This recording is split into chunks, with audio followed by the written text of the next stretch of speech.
everyone. Hello. Welcome to Tablestory. Never been here before. RagTags. Hi, everyone. It's the beginning. Sorry, we are starting 30 minutes late, and there was nothing for you to enjoy before that time. But here we are. The no curse today. Yeah. Curse. Curse, right? On time, everything went correct. Yeah. Wow. No, Nobody had their mic backwards at all. Like, No, that nothing. never happens. Actually, I feel No. great. How Yeah. could you have your mic backwards if there's a logo on it? How Do can you know our what I mean? mics be I mean, backwards? you would Get it assume. wrong. You would Eyes assume. unreal. also, Yeah. I suddenly know how to play a cleric very well. Wow. I mean, I realize that's not believable, but It's crazy what level 5 does it's like to an you. anti-curse. It's just crazy what level 5 just does. reinvigorates your level 2, your level 3, your level Hello, welcome to Tablestory RagTags, everyone. If you're on YouTube, we're really sorry that you just missed the shit fest that you did. That definitely didn't happen, and we're glad you've joined us. Thanks for being here. So, you guys' weeks have all been good, yeah? Good. Since we've already. Good. Oh yeah. Good. I mean, we've only talked just now, right, for the first time all the day. very So first yeah. But I somehow I just want to launch into playing for some reason. Yeah. It's strange. weird. Let's give a little bullshit though, just for the YouTube. I just want you guys to know that Bosco gave me a fat lip today. He actually punched me in the lip. I'm not even kidding. I had like a blood. thought he Did you gave have it like, coming? The album. Yeah, were you Did have a talking shit. No, Yeah, man. you probably no. had it coming. shit? No. Bro, you talking Right? shit. I was trying to love Bosco him. doesn't seem like a random puncher. And he was like, kapow! I actually had like a blood blister on my lip for a solid 3 hours. It was, it looked like I got socked Good in the time. face because I did. Welcome to Tablestory RagTags, my friends. While Brad messes with everything in the background, I'll bring you guys into the intro. Do you all remember what happened last week? Because I do. You guys remember that? Yeah. Yeah. Giant scorpions, flying dragons. I Oh remember it all. man, giant scorpions, dude. Those are my favorite. I'm leaving. There was a giant scorpion that ate Cash, so he's no longer with us. Sorry, buddy. Really sorry. It's a theme. It's a theme. So why don't we jump into it? Why don't we go? Last week, the four of you almost lost a friend as Megan decided he was going to flee for his life from Taldro blaming the entire burning monastery, that whole city that lies behind you.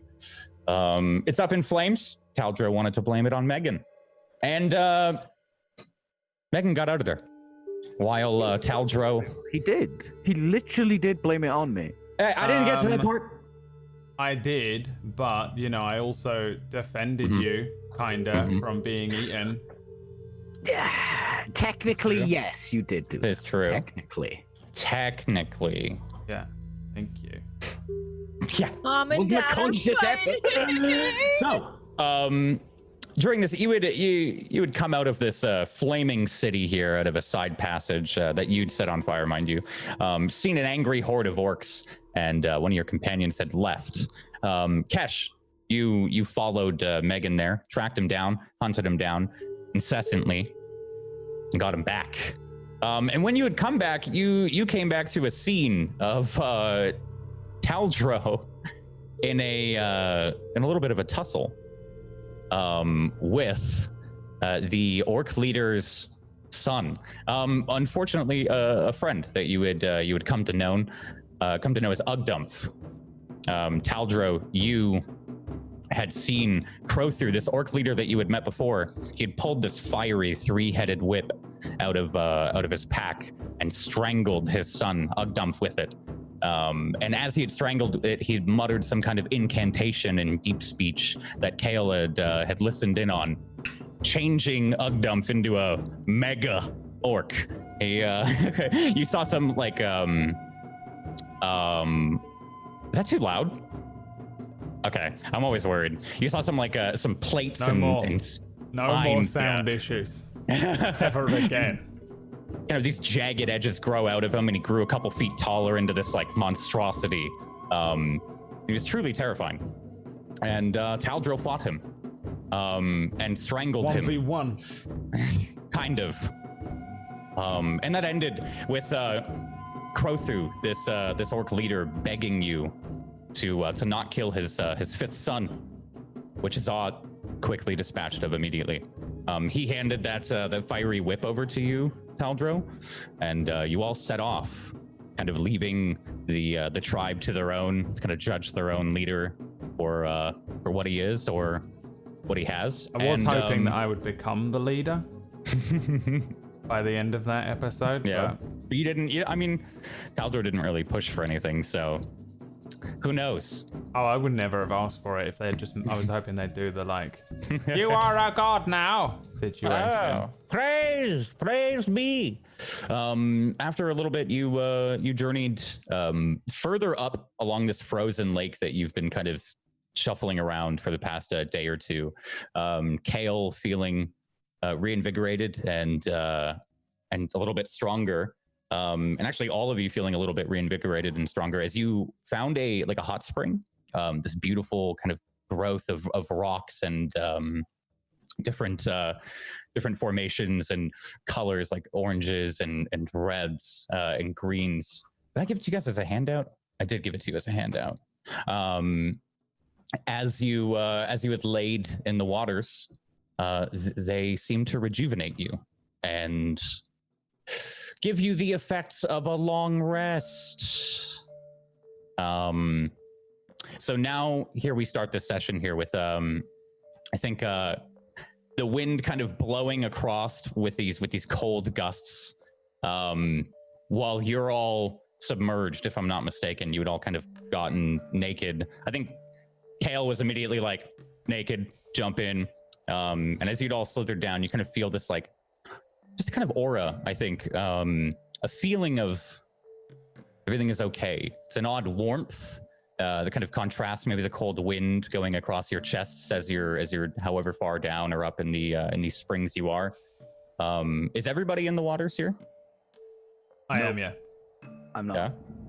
Yeah. Okay. I'm trying to not look like I'm looking at Kale. Who Okay. would have no idea, even if she saw you looking at her, she wouldn't. I guess there's a spot. Yeah, but Taldro exists, so I don't think I'm even that wouldn't aware. know either. Like, Yeah, I don't think I'm even aware. Like, even if you were kind of being like full on perv, I don't have that much of a concept of it anyway. I'm not being full on perv. Are those playing for you? I'm so sorry. No, no more, please. Oh, what? No, I Okay, the music wasn't playing for me, so I was worried there. Yeah, no, music's fine. Okay, good. You want me to So, figure out how to route it through? to me, for just in you, case. and then Yeah, thanks. We'll do that. So yeah, you're not in there, Megan, and the rest of you are kind of taking a small bath or relaxing here. Megan, it's as you're kind of standing here at the water's edge, it looks somewhat like I think like the waters are quite crystalline clear, so you can see straight down. It doesn't look anything too ominous from where you're like standing here or looking. But it is it's a strange kind of happenstance. You can see like the snow is somewhat melted away. Roll me an insight check here while you're looking around. It's like I'm gonna cut the music again. Sorry. I can't focus on anything apart from the Tartars.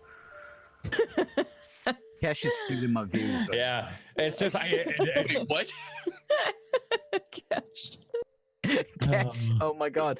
Wait, Cash is making sure. That four-letter K word again. Yeah, Kesh has definitely dropped trow and is facing away from everybody else because he's just nudity scares him. He's a sensitive boy. I meant Kale. Okay. Yeah. So as you're just looking around, I mean, it seem inviting enough. The water, not the bosom. I figure while you're sitting here, it's a little bit of time is passing here while you're kind of soaking up these effects. You can feel some of your wounds starting to seal a slight bit as the water bubbles and starts to toil over. And I think there's just like a general feeling of peace that seems to wash over the area here. The snow seems to fall a little slower, and the wind, although it is kind of like coming across whatever bare exposed skin you have, it doesn't seem to kind of chip at you as much as it usually does. What do you guys think all your characters are like? You guys talking about anything? Or are you kind of keeping to yourself, especially if you're shy? Maybe Kesh. Kesh is definitely dead ass quiet and turning away from everybody. Okay. Yeah, I don't think I'm making arrows. Sorry? Can I try and make some arrows? Yeah. Do you have any experience with fletching? Up to you. No, I wouldn't have had any. I would have usually bought them. Okay, roll me. I would have known the shape. Yeah, I was gonna say roll me like I'll say just give me a general perception check. A perception. Yes. What do we have here? 14. Yeah, as you look around, I think you see a couple of like twigs and a couple of small sprouted trees that had maybe died off or haven't quite stopped like growing for the winter here. Maybe nothing too suitable. You probably find maybe one or two in the area that would make for like a good shaft.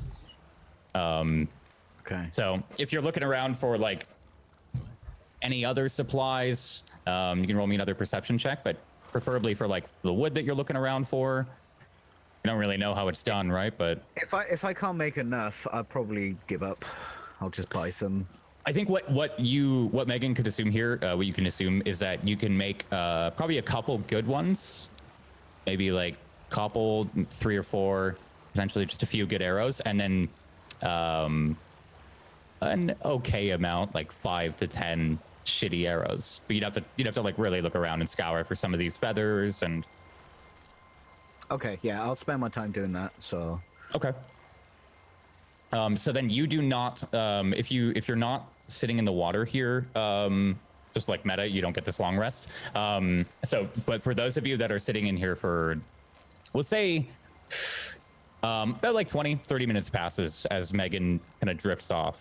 You can see him kind of bending down and picking some things up, maybe looking around in the trees. Roll me another, I'll say for this one, give me an investigation check as you're looking around the surrounding area. 23. Yeah, so you find a couple of like bird's nests. You can see there's a couple moments where he climbs up into a tree and there's like a white raven like flies away and fuck off, you bastard. It doesn't fight you. It actually just starts to and like fly away. I think it maybe wasn't its own nest. And you get some of those feathers that are laying around. You catch a couple of good twigs.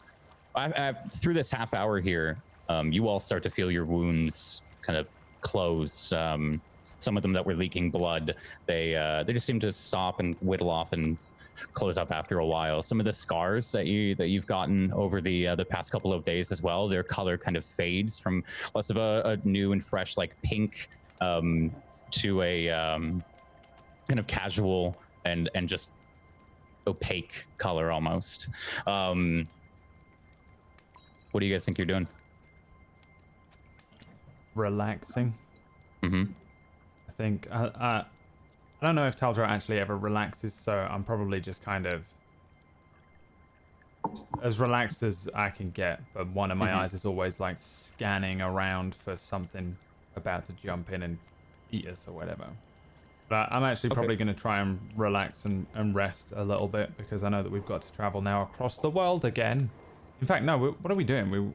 We have a plan. Our plan, we were still split, I think. Some of us wanted to go to the forest and some of us wanted to go north. I think more wanted to go north. We were going to go Peak Cliff, weren't we? Yeah. It was just. Yeah. I think so. Yeah, for Taldra. Mm-hmm. It was just me that wanted to carry on with going the other You way. wanted to follow through with Cam. Yeah. All right. So I'm probably. Do we have a map? We got a map, right, from that guy when we were in. Finbar. Mm-hmm. I just realized something. Yep. We don't have a gnome. No. We don't. We're gnomeless. Yeah, we left him. Dude. He ran away though, according to the Realization. according to Dude in the character. according You guys to are realizing this. Be a week to realize we don't have a gnome. according to the dude, he told me, I think, I don't know if you guys heard it because I think it was in Orcish, that Barnaby didn't come with him. He didn't You come did, out. that's correct. You guys did. I asked where he was. 'Cause Oh, right. So we wouldn't have heard that. He said in Orcish. So Barnaby fucked off. I think Barnaby was. I can't remember what he said to me exactly. He said, if I'm not mistaken, it was something along the lines of, I like asked him to stay and he left or something. Yeah, he ran away because I asked where he Yeah. was because I sent him with Ugdumph to get out to keep him safe when we went up, and obviously Ugdumph didn't do it and Barnaby's not there anymore. I know that, and I honestly think I wouldn't mention it. Probably not unless we say, "Where's Barnaby?" Well, did Kesh just realize that there's no gnome, or did Zod? No, Kesh is Kesh is just reflecting on the fact that he actually just killed a friend, somebody that was helpful, somebody that was actually kind of like, didn't need to die. What do you think you're doing while you reflect on that? Literally just sitting in the water, quiet, looking at the water, just almost in a meditative state, but almost trying to reflect and see if there were any other options. Yeah. Your eyes open or closed? Open. Yeah, you can just see like somber you staring up back at you. A couple drips of water every now and again, like shake it up. How long have we been in the water at this point? Say about 30 minutes here. Right as you start to feel those however you say the word, rejuvenative effects. I think you as a spellcaster as well, Kale, you would feel that kind of that pull, that string that you pull on to cast your spells. I think you'd feel it a little bit more available again, almost as if you have the mental capacity to reach out again. And your spells are restored because it's a full long rest. Yeah, if I started feeling that, I'd get out, dry off, get dressed, and if people are still in the water, I'd probably sit cross-legged on the edge, meditating. Give me an insight check as you get out there.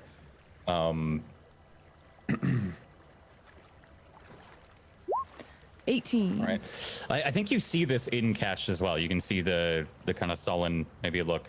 Because I think Cash, there'd be like a difference between like meditating and then like somber, hunched over. So, and then you sit down and meditate.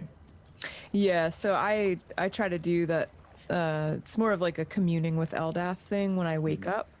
And since I'm feeling rested, I think it would just be sort of an instinct to go and do that if others are not stirring yet. Mm-hmm. And I've noticed Kesh. Yeah. He's kind of like hangdogging. Yeah.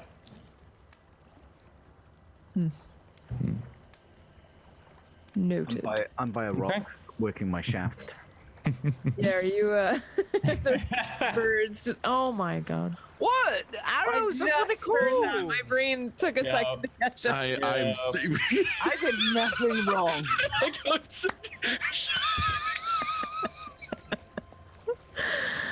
I wouldn't even have like picked up on it if people didn't like pause and there was like a moment. Like, it makes it better with like a 10-second reaction time.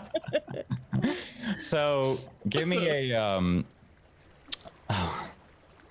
this ruins it because I was gonna say give me a performance check before. Now it makes it worse. yeah, that's just awkward. All right, I Megan, need a you know what? constitution saving throw. Megan, Those give poor birds. me a performance check for your this. We'll double down. I'm doubling down. Whack double down on time travel. I'm doubling down on the masturbation joke. Let's go. 8. An 8. Probably. Bet that happens a lot, huh? Look, alright. Man of my age. It's cold out. It's been a rough day. And Kale got dressed. So I think Kale is dressed. I think you've been going at this for a little bit here, and while you've now assembled the materials, I'll say you realize it's gonna be a little harder than you thought. This is just like you start to maybe whittle one of them and you snap like 2 or 3. One of the shoddy ones. I figure a man like Megan would save the good ones for last, so he gets the quality product, right? Get the practice in first. Yeah. So you snap like 5 of them on the go. Are you doing this near the hot spring, or are you doing it like away? Like we'll probably say like right now you've already said you're near a rock, so Yeah, well, I'm near the like within the eyesight, right? Like you're shot in eyesight. definitely within eyesight. Yeah. So we'll say 30 feet, like within 30 feet. Yeah. That sounds good. And just say that Megan's sitting there whittling on a rock. I'll say you get you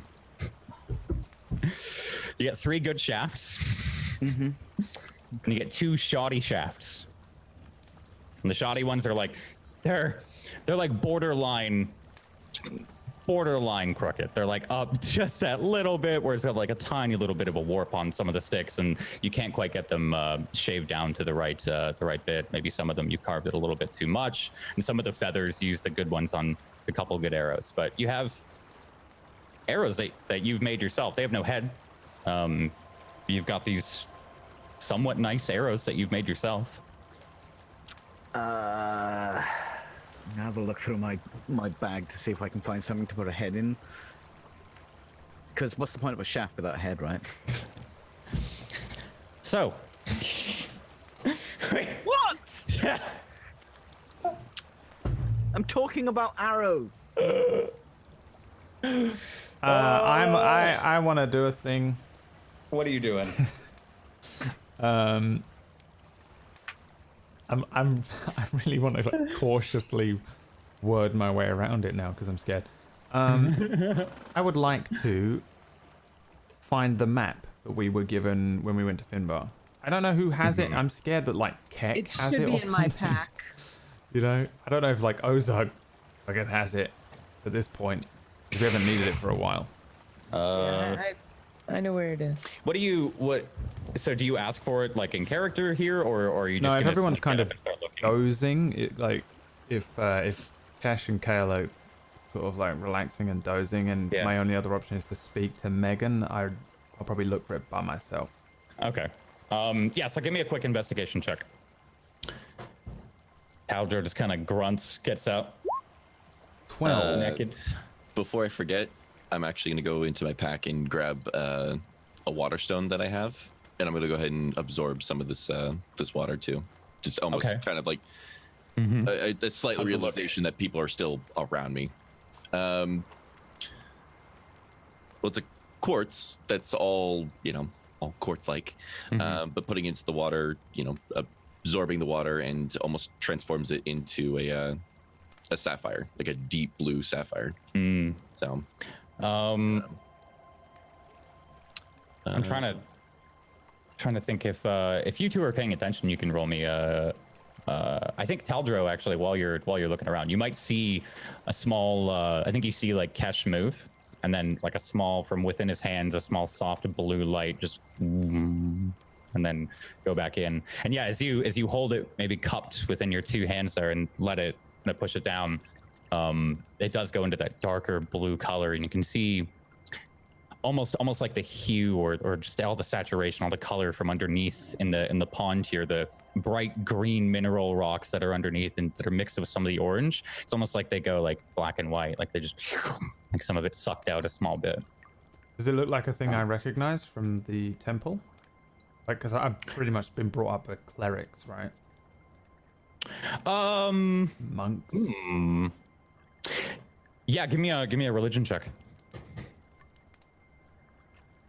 Just because you like partially saw it, so yeah, I think maybe there's a familiar scene that crosses your mind. I don't think you know exactly what it is, or might have seen what he's holding, but I think you've seen kind of the same thing where clerics and some other members of the church there would heal some of the wounded merfolk that would come through with these like bright blue stones. They just absorb the essence of the waterfall, and then they would put back into the creature. Immediately, Probably comes then, to mind. I'm just like, where do you get these? wait. My eyes are open now. Sorry. I've had it for quite some time. Oh, you know how to use it. Here and there. It's something I don't like to tamper with. You rely on too many things, then just don't rely on yourself anymore. You are from Temple? From there, yes and no. Or brought up there, trained there. It's different. He's same as me. And Kale. Like push Kale, and she's all buff now, so I give her it. I kind of just. He's different. Where are you from? We are from North. To be honest, I don't even really remember. It was a lot of wandering and a lot of begging. Then, out of nowhere, here comes this hero. He kind of showed me something different in, I guess, humanity. Something that not a lot of people consider to be normal anymore. It was generosity and care and things I chose to adapt to, wanted to adapt to.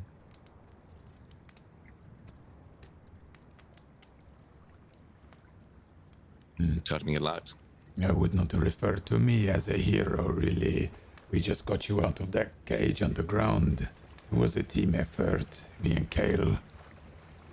That I we did. do not think he's talking about you, Taldro. Oh, someone else. Yes. When I was young, yes. But still, you did get me out of a cage in which I may have spent the rest of my life in, and I appreciate that. I was going to leave you there. I wasn't. Well, I am glad that we did not, I'm glad about that too. I punch I him. appreciate it. You punch him. Yeah, I punch him. It's just like a big fist, like soft punch on the now non-wounded, because he was half dead. Yeah. Boom. And then I'll just carry on looking for the map though. If I see you ruffling about, I mean, my eyes are open now, so I'd. Taldro, what are you looking for? A map. I have the map. It's in my pack. And I point. It's probably 5 feet or so from the edge of the water. Yeah, grab it, pull the, I assume, rolled up map. Get Yeah, back be in like a the water and scroll. like open it up, keep it above the water. Open that. We have to go to. I point at Peak Cliff. Yeah. Let me pull it up for you guys. Oh, you're already on the world Right. map. My bad. Yeah, the map here, I realized I was muted while I was trying to say it, kind of reflects your travels as well. Looks as weathered as all of you are. Got a couple of rips and tears from some of the adventures here. You guys are currently right here on the world map. Yes. May I have a look? I'm like handing it over. Don't get it wet. I am trying to discern if there seems to be a trail on the eastern side of the lake that is just west of Peak Cliff. So if we followed that river, which would be dangerous because there are bandits out there, but I'm thinking Here, I'll draw where I think right along here. yes. Mm-hmm. Can I see any kind of trail that would allow us to travel that way rather than through the mountains? Yeah. I think you can see a trail that goes around kind of like both edges of the lake here. And Nice. and there's like a small, right under where the banner is for Peak Cliff, there's probably like a small little illustration of steps. I'll put that on the map for you guys. Peak Cliff, just a little bit of quick history. It's notorious for being a city up in the mountains, and has a very, very long, like famously long staircase to climb up the entire way. And it is named so because there's a large cliff that kind of extends out and looks over Jade Lake. And that is part of the town. So yeah, you can see a road that would kind of go around the lake and allow for safe passage. I think there's one that you can see that follows up along the river for most of the way. There's a couple of them that branch out. Just small, like, marked roads. I'll be pointing. We could travel the river and risk the bandits, and there seems to be a road here. And I'll point to that eastern pink mark there. Or, do you recall that Barnaby said... Where's Barnaby? Did we ever see Barnaby? After the fire? No, he was they say that he ran away. Oh, well, I suppose that was smart, but I wonder to where? Anyway, did he not mention a port south of here? A small one? And I'll point to the map. Right. Yeah, down by the Chimera, he had Yes. indicated this little tower here was a port. Could we not take a ship? Perhaps I do not know how these things work.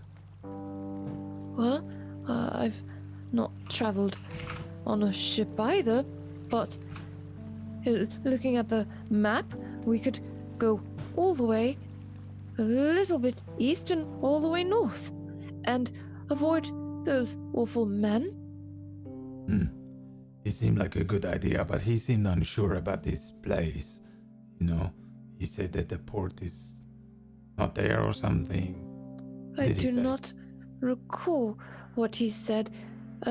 Kesh, were you there when Barnaby spoke of that small village or port? To be honest, it doesn't sound familiar. We haven't had much time to really sit down and exchange information in any way. I don't remember a port. And you said Chimera. He did, but we were sort of looking for one of those, as it happens. There is a dragon the other way as well. We think it's Also, in the north. Without tallow or wick, that's an awfully long way to travel along that river. By water might be our best bet. Again. Shout at him wherever the fuck he is. Yeah. Yeah, what? You Here's you. you ever go on a ship from Peak Cliff? Not really, like. Usually come in from the west. But they would have to come in, I'm staring at the map and pointing. from the east. They could not come in from the west unless they traveled all the way down the river No, through they the come lake. around from the west up the top. Oh, perhaps it's dangerous from the east and south? I don't know. I don't. I don't even know it's farther It's east. going to be dry, innit? But safe. What? The route by water would be away from the bandits and dragon, and they seem to be better than, try and avoid them more. We were bad at it. I So all we point, got to do is just give a captain some money and they take you, innit? What is Oh, Captain? They It's sail not the that. ships. Like Yes. the boss of the ship. Why would so you? you do know how it works. So it is a military thing. Wait, you're asking. What? That's bad. Well, I know they have a captain. Well, we had captain of the guard. Why would he sail a ship? You guys roll me perception Yeah, checks real quick same- while you're talking. same Because thing. I'm screaming And at I him. spend a bit of time down the docks. My mum used to take me there. 27. Yeah, 20. 22. We see. Okay, thanks. Sorry, keep going, keep going. I can actually see the fucking port from here. What do your elven eyes see, Kate? There we go. All these audio levels okay? Sorry. Sounds good to me. Great. All right, yeah, sorry. Keep going, my bad. I'm gonna point to the map again and say, "Oh, rather close to where it's supposed to be." Perhaps we Then take have to another walk past vote, the yes? orcs again. What? What do you say? Megan? We'd have to walk past the orcs again, wouldn't we? What are they going to do? Well, We did not run from them. Yeah, but you know, they had that big scary one. I Not think they'll be anymore. rather preoccupied. What with the fire? That's true. Are we able to see the plumes of smoke from even like? I have the obviously whip, right, as well. Like, I just point Yep. at it. I'm like, Yeah, "Let you have like this, a small bundle. This is when their we're- weapon. You can see the smoke. You're still relatively close, like you're about an hour away from it. So you can still see the plumes of smoke. I won't make you guys roll for this. You can probably assume that everyone can see the plumes of smoke. And by everyone, I mean everyone on the continent. It's started to rise above the mountains in like large clouds and is sailing, you know, kind of down when the wind catches it. When it gets up that high, it's just kind of like sailing down the continent across the mountains here. Could be a problem. And yeah, Taldro, you have it's like a small bundle, like think of like a bundle of like thieves' tools, like how big that would be in your hands, maybe. No bigger than your two palms put together. It just seems like it's tied into itself, like all of these. I mean, I just point at that.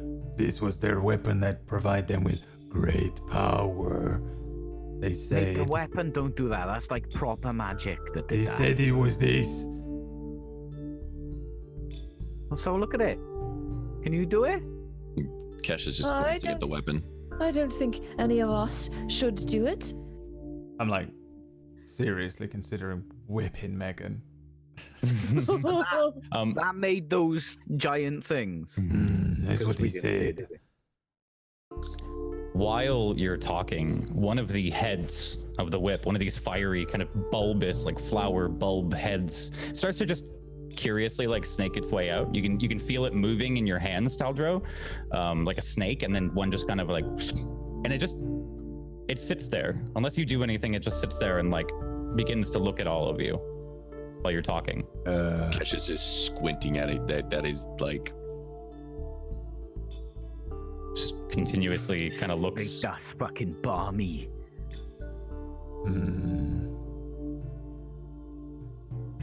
Okay, whip is alive.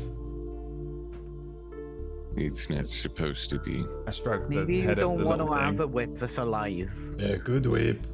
Yeah, don't turn Yeah. me into big mindless monster. Yes. Well, we should put that away. To note, it Oh. is on fire. So as Taldro reaches out, it doesn't burn you. The flames lick at your finger as you're petting it. It doesn't make a noise or anything, but I think it feels alive, Taldro. Like as you're tickling it there, it kind of like nuzzles. Seems curious. Yeah, I just hold it closer to me. Oh, we keep whip. It make us strong. How do you mean it makes us strong? They had to call upon a demon, it would appear. Well, perhaps we have to call upon a demon as well. Okay. I'm gonna put it over my shoulder. Mate, you do not want to fuck with demons. I'm not alright? afraid of demons, okay? I'm not afraid of undead. I am not Well, I afraid of fucking am, innit? ghost. I am not even afraid of Kellenvor himself. Okay? Who? I'm not going to be afraid of a demon. I pick up my new greatsword thing as well. That's like that Oh thing that Jesus, I forgot about that. Mega Ugdumph had. I'm like, Yeah. also I got this. He's heavy, even for me. He's so big.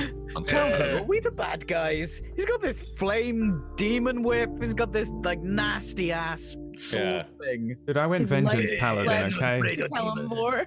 I get to go full dark side. Leave me alone. Monster Hunter Alright. fucking great sword. I like put the giant great sword on my back. Yeah. Ridiculous. What about that JRPG longbow? sized thing. What? Does that longbow do anything I gave you? It's a longbow. Yeah, He but shoot shoot arrow. Oh, there's something about it. Look at it. Is he Yeah. attuned to it yet? Had it for a while. No, I'll you pull it actually out have and to I'll like. specifically sit down and try to attune to something. Like you have to concentrate. Looking at it. What do you mean? It's just a longbow, no? There was something odd about it, wasn't there? I can't remember. Yeah, it was. Sorry. It was inlaid. I think very finely. It had a little bit of like silver, and it was a mix between like silver and oak. If I'm not mistaken, like oak and a very nice wood. And there was a slight like vibration to it that you felt. There's something about it. It's got something like magic or something. Give me that arrow. I gave him one of the ones with the slightly not correct shafts. Yeah. Fucked one. The shaft's a bit knobbly though. It's okay. I just fire at that tree. It's been a long time since I used longbow. It's strange. I like test it and.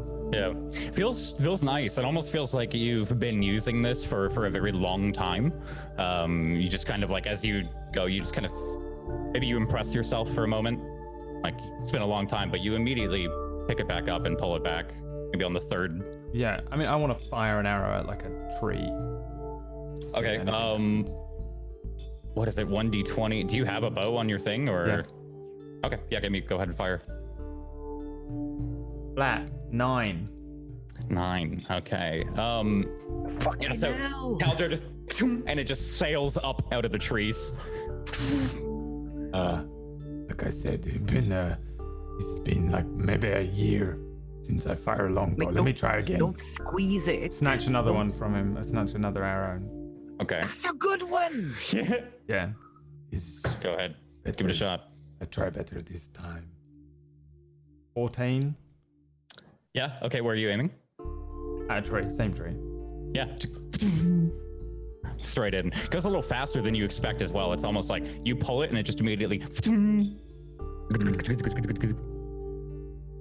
His longbow. I put it on my back. Mate, that didn't even have a head on it. How did that stick in a tree?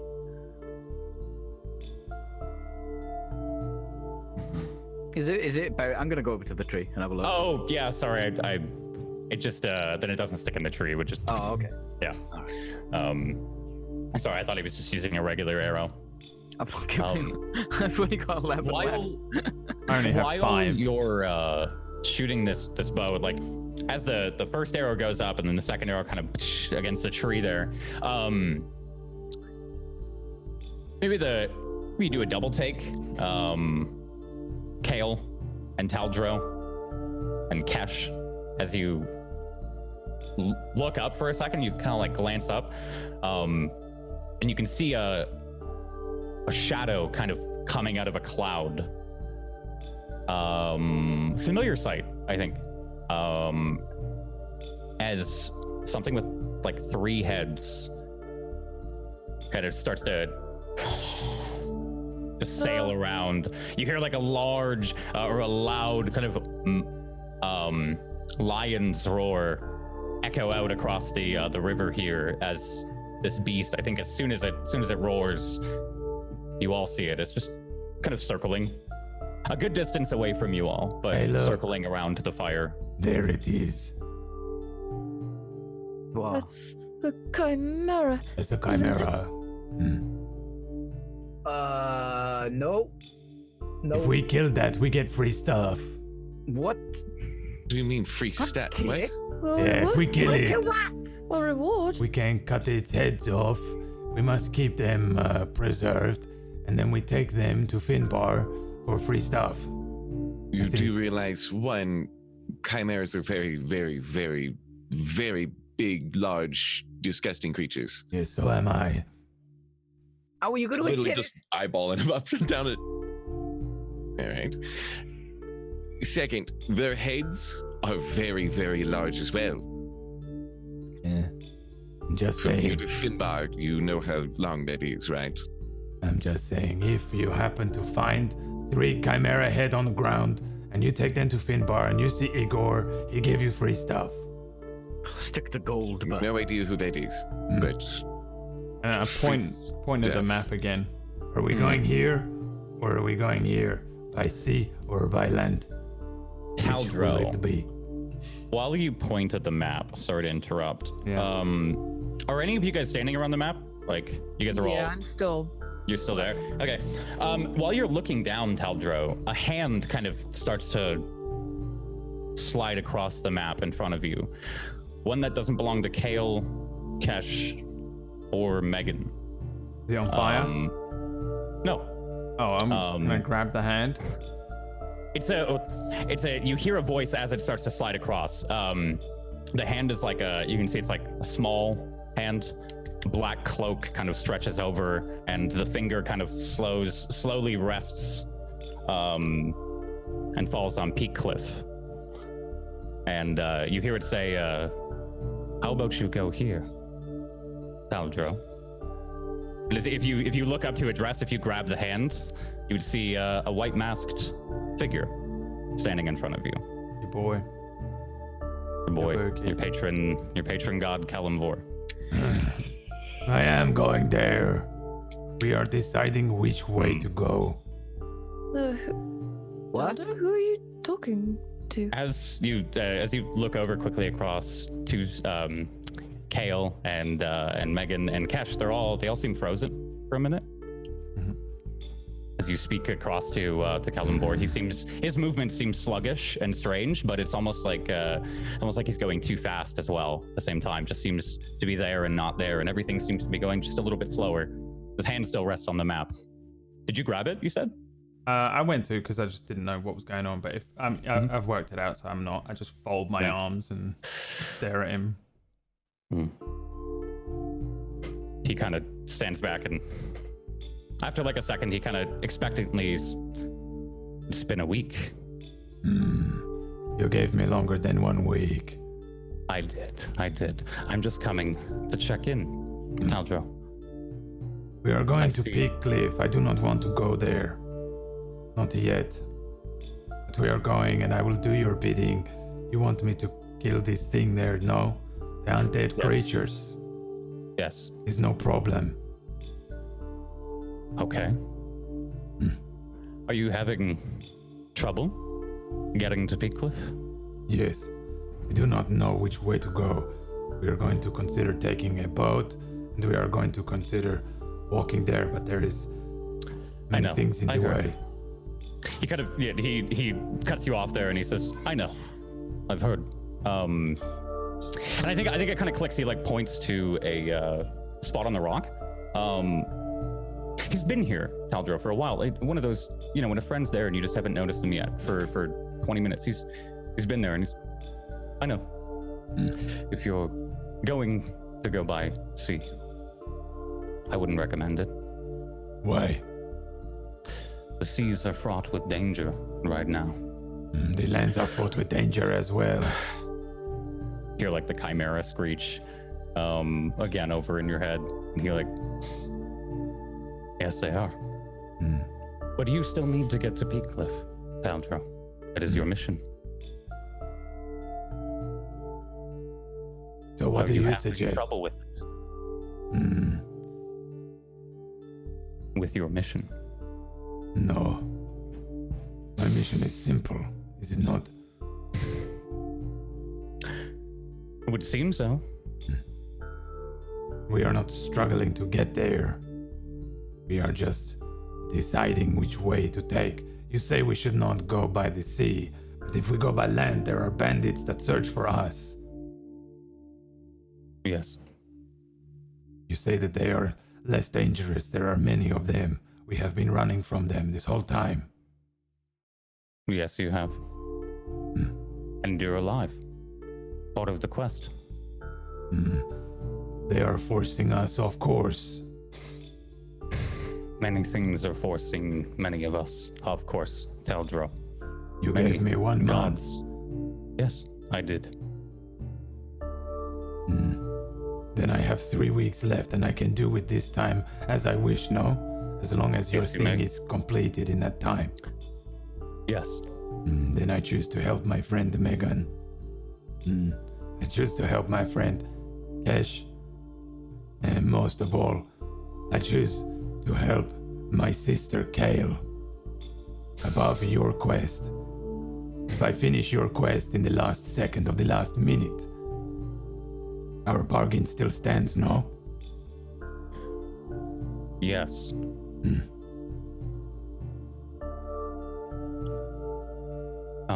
He pauses for a moment, doesn't say anything after that. Are you going to help me? No. Taldro, you have this quest. It seems you've got a handle on it. Kind of like takes a breath and actually no, I will help you. I came here to offer you passage, but also there's an old follower of my predecessors nearby. There's a spell that you'll need to break. And he like holds out his hand, kind of closed, almost as if he wants you to hold yours open under it. Just holds out his hand. Begrudgingly do it. Okay, his hand opens, and there's a small little, like a wrapping of a cloth that just kind of floats into your hand. What is this ribbon? There's a follower of mine nearby, vanished, and held, chained. I'm not sure. Break the spell with this, then you'll have a weapon. What does this weapon do? It is a weapon with a singular purpose. You say nearby. You say north, west, south. He points northeast, a little bit across the lake. He just kind of points directly to a spot where you can see some trees have been maybe like knocked down. Okay. I will do as you ask. Good luck. I thank you for your power, Kelemvor. You're welcome. Taldro, the gods are choosing champions. You can see his head. He has no expression since he's wearing a white mask and black cloak, right? But you can see his head turn to Kale, right next to her. And I think maybe there's a moment where he's like a little uncomfortably, you realize how close he is to her, and another champion has been chosen. Megan and Cash remain unbidden. Something is coming, Taldro. Finish your job so you can join me when it does. We will speak again of this. Good luck. And I think it catches up almost as quick as it was, where you're back immediately in the moment. You can hear Kale speaking, I think, as you're suggesting yet again to go here. Leave off almost exactly where you had started. Yeah. Yeah, just give them money and then they'll take you where you want to go, innit? We go this way. And I just point. I'm going to wrap the thing around my hand, the ribbon that he gave me. I point over there. I assume we couldn't really hear the exchange with that Yeah. weirdness. As far as you're all concerned, there was roll me. No, you guys already failed your perception checks. As far as you're concerned, Kale was close, man. Kale was close. There was a light kind of rustle. I think maybe Kale, you can tell that something's been off for the last moment. You can roll me an insight check if you'd like. You rolled really, really well. So 22. 22. I think there's a brief moment where it makes sense for a second. There's been something off, and then suddenly Taldro, as he's in the middle of some sentence, goes quiet for a moment, and then suddenly is pointing at an area. I think you don't know what happened, but Yeah, but on a gut level, it's like something strange. I've been spoken to by a god. Seems like you can maybe tell some his, signs where something stepped in, I think, for a second. Yeah. I just nod when he says that, and I'm looking at him like, pretty serious expression, and just nod like, all right. Wait, why? There is something over there that we must collect. What? Do you mean something? You covered your things, your gold and your gems, and I covered the gods. There's a god over there. All right, but There is someone enchained, protecting the weapon. I would like to collect the weapon. oh, it's a weapon. Right. Well, when you just say that instead of talking about loopy stuff like I a god, hold up the hand with the ribbon on it. This. where'd that come from? Exactly. We're going to find out what it all means. You can't just say exactly. That doesn't explain nothing. I like Kesh kind is of trying to put like 2 + 2 together, and Yeah. it's not equaling 4. just nod at Kale. If you want to, if you're suspecting Taldro, you can roll insight checks here. I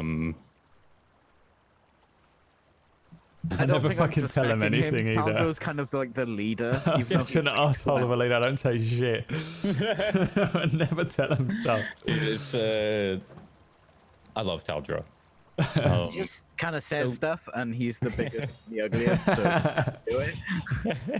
So yeah, I think again you hear like this like loud roar from the what you all know as the Chimera. It's gotten a little farther away. I think you can maybe see it above the peaks, kind of circling one of them and going in and out of the smoke every now and again. You're all kind of standing here next to this hot spring. What do you want to do? Pointed.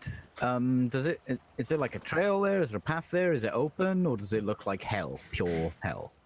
I think where he pointed here is like this whole area kind of seems like it once was either some kind of beach or something. There's like large stretches that kind of push up to trees where just snow has been covered, and then somewhere in the middle of this whole large kind of region is the lake, with at the southern end is the monastery that you'd all burned down. Where he's pointed here is on the northern end of this entire region, where you guys are close to the northwestern in this hot spring. He points however many times he had, and maybe you can finally see it now. There just seems to be like a small gap in a tree that looks unnatural. You could probably assume that he knows of something on the other side of it. Like pushing up against the mountains, there are these trees that kind of also climb up the mountains a bit as well. So you can assume it's somewhere in there where the mountain meets the ground. And you are all also where the mountain meets the ground on the northwestern side here at this hot spring, just to paint the picture. Does it look like we'd have to scale any more mountain to go the way he wants? No, it's a pretty clear shot across this kind of flat, beachy lake region.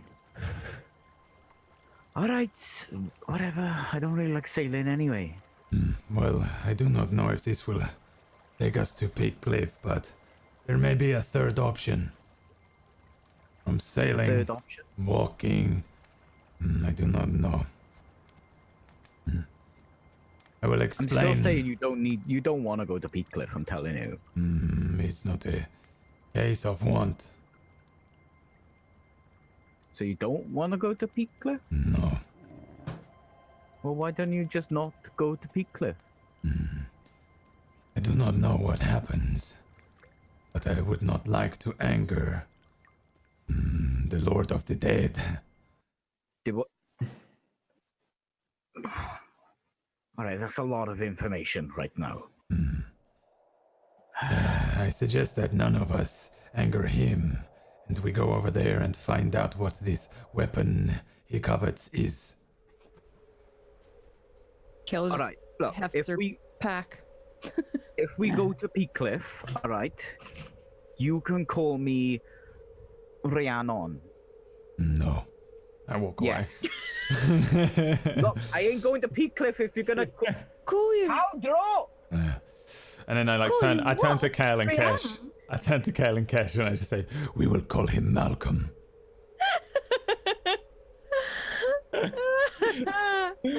Malcolm it is. I'm already walking in the direction. Yeah. Kesh is finally getting out of the water. Oh yeah. Prune fingers. He is a fucking sponge. Malcolm the Paler. I am Malcolm de Baylor. You all begin to walk here across the kind of frozen tundra that is this ice lake. Actually, let's use this one. It's a relatively short trip. I'd say it's under an hour here. It's just a kind of a walk to the other side of the lake. The wind is kind of blowing at you all and picking up the leftover scraps of your clothing, kind of tattered and torn from the fight. Roll me perception checks while you're all walking. Natural 20. Natural 20. 18 from Kale and 6 from Taldro and a natural I tie the 20. ribbon around my eyes. Natural 20 from Megan. Well, it's the crit boys. Megan and Kesh, as you two, we'll say you guys catch up eventually here. They're walking ahead here, and I think it's not too long into the trip here that you spot a pair of footprints, large, bigger than your own, far bigger than your own. Not giant sized, but like maybe bear sized, with claws for hooks, but you only Hooks for see. claws? Yeah, sorry. You only see 2 pairs of footsteps. It's bipedal. And beside it, you see a long kind of dragging, as if something like a tree was being dragged in the snow. It seems like it's going kind of the same way for a small while, and then it starts to branch off to the trees off to the west of you, or sorry, to the north. You can tell though that someone is injured, and the white snow is kind of pockmarked with blots of red. Kesh, you see that? Yes. That's a big foot. It's a lot of blood. Can we tell what kind of direction it's coming from? You can tell. Oh, Megan. Mm-hmm. Did you see? No, you didn't. Sorry. You can tell. Thanks. I was I gonna. appreciate you involving. I was gonna say, you know what? There was something last session that you should have seen, but you ran away. I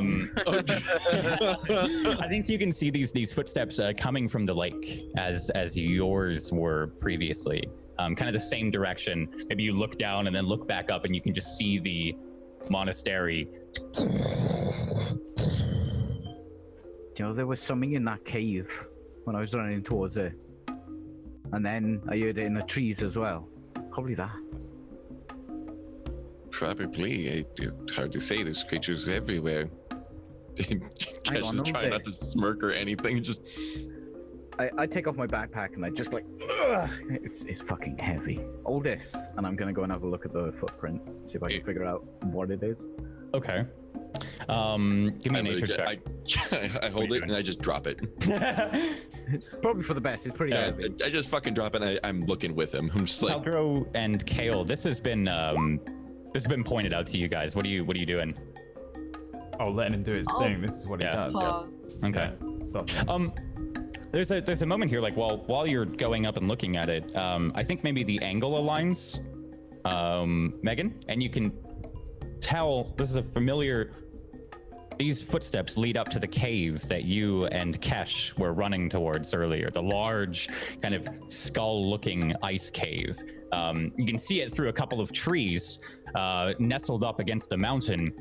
As you kind of go and take your look at these footsteps here, looking down and then looking back up, you can see the cave kind of just like 10 minutes, maybe 20 minutes, or a 10-minute walk ahead of you. Looking at the footsteps here,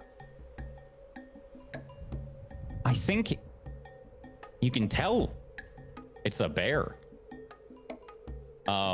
Just by the footprints, like I think you can some kind of large bear, like bigger than any that you might have seen in the mountains around Peak Cliff at any point. Walking on 2 legs. How many legs do bears have? 4, right? Last time I checked. Because this is the bear footprint. All right. But look at it. It's walking on 2 legs. I'm more focused on what it's dragging with it. Probably some food if it's a bear. Working on 2 legs. We'll say as well, sorry, in the drag, there's a little bit of like charcoal. A little bit of black mixed in with the red that you notice like a couple feet away. And the footprints are going towards the cave. Yeah. Mate, it's that noise I heard in a cave, definitely. I walk past Megan and how far away are we from the cave? Is it still a decent distance, or is it? You could like sprint there in a turn, like it'd take you a couple minutes to walk, or you could just sprint there. Yeah, I'll take a brisk jog, just like a minute or so. Yeah. You two, Taldro and Kale, you see Megan or Kesh start to like jog away. Megan, are you rejoining them? I think they're only a couple feet away from you, but we're just gonna go check out the cave, all right? And can't let him go alone. You know what he's like. Put on my backpack. Try not to destroy the entire mountainside. Blood. Oh, you think it's a bear? Prince? But it's only got 2 legs, so don't worry. Oh my. So the 2 of you start to run into the cave here. This can only go fantastic. Do me a show. Are you? What are you guys doing here? There's the cave, to describe it to you. It's kind of nestled up against a mountain wall. You can see it looks like a large skull. We're talking like about 30 feet tall. Is just jutting out of this small little like hill that seems to be separating these 2 regions in the mountains here. Roll me, actually using your nature check. I think you can tell, Megan, this time as you run up, you can tell it's not man-made, nor is it like naturally forming. No, it's not like stalagmites and stalagmites. All right, it's one or the other, Jay. Yeah. Dude, no, it's a strange feeling that you get. It's, you can tell it's not like being carved. Looks a little too real, I think is the impression you get. Gosh. Yeah. What is it? There's no carving marks on that. But also, caves don't kind of grow to look like an exact replica of a skull. Do you know what I mean?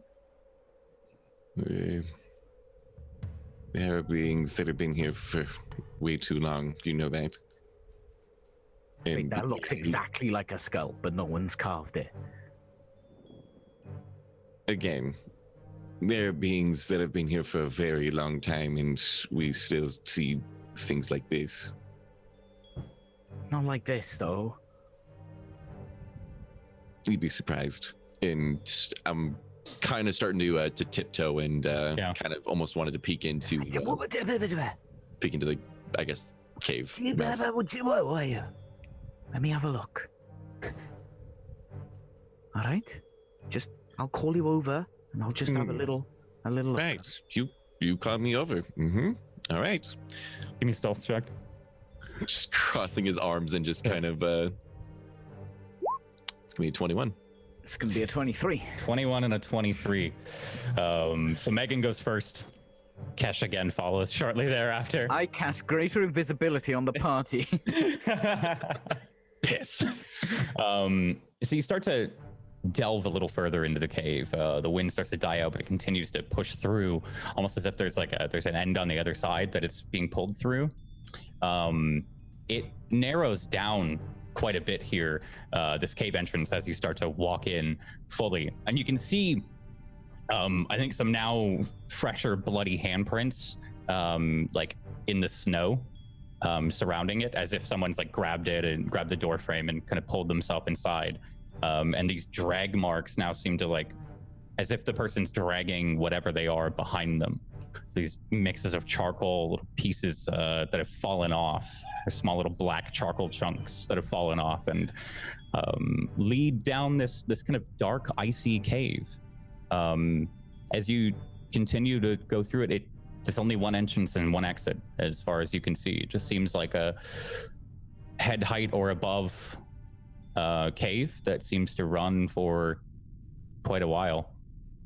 You don't see any entrances far up above. You do see a couple like maybe hidden nooks and crannies from a slight bend. There's like a little bit of a corner, maybe where someone could be if there was anything inside. But Okay, I'm nervous about this cave because it's not man-made and it's not natural. I want to look for, I don't know, traps, levers, buttons. okay. A cult. Give me an investigation check. You can do the same if you want to. Zodkesh? Zakesh. Zakesh. Zakesh is just watching him extra paranoid. Well, he's extra paranoid, and Kesh is kind of just grinning a little bit. Just a little grin. As you start to like look over this kind of long tunnel you're in here, you don't see any traps. Doesn't really look like there's room for many traps. It looks like a pretty solid ice, cave or tunnel here. But you do, like, at closer glance, you see underneath the ice, there are small, like, runes every couple of feet. They don't seem to react to you. They just look like small, like, carved runes, maybe 3 layers to them, a small diagram on the inside, couple letters that you can't understand. Oh, hi, monkey boy. You're the one that climbs trees. What? Look at that. Kind of looking down at him. Is it a familiar room, something that we would even remotely understand, or is it something that's just above our pay grade? Let me see. What languages do you guys speak? Common, Underdark, and Thieves' Cant. Yeah, I'm Celestial, Common, Elvish. No, I think as you're looking at it, you can give me an Arcana check as you look it over a little further, but Just kind of trying to understand its nature, no. and I don't understand. It's a rune. Megan, I think as you're looking at it, I think it looks familiar for like a brief moment. Maybe the word like reanimation pops into your head from one of the times you were in like trying to pull a heist on a second-story wizard's house or something. It looks like a familiar room, but you don't know what it means. That's some wizard shit, bud. Looking around, are there any lights coming up, or is it just very dark and just kind of tucked away? Actually, yeah, you both have dark vision, I'm going to assume. I have goggles. I do. You get goggles, yeah. Oh, you get the goggles, right? Yeah, so I was just assuming he's using his goggles, yeah. Yeah, actually, as you look a little further down the tunnel, you can see past the edge of your senses a small like flicker of a torchlight. Maybe it kind of catches your eye as you look a little further down the hallway.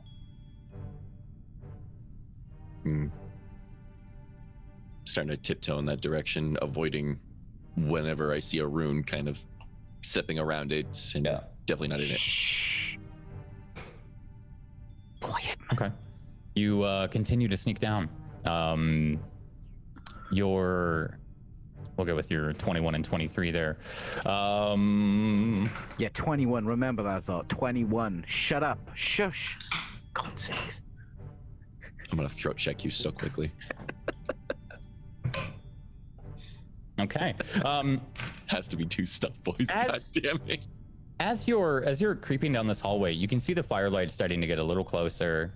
It looks like up ahead, as you get closer and closer, there's a small like bend. Looks like there's 2 kind of curves, as if it splits off into 3 total paths. And down the left, you can hear some a voice, slightly a very low, rumbling,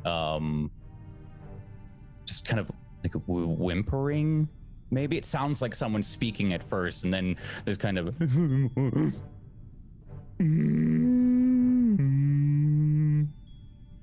What's that? like a lamenting. Right. Something's hurt. Sounds like an ex-girlfriend of mine.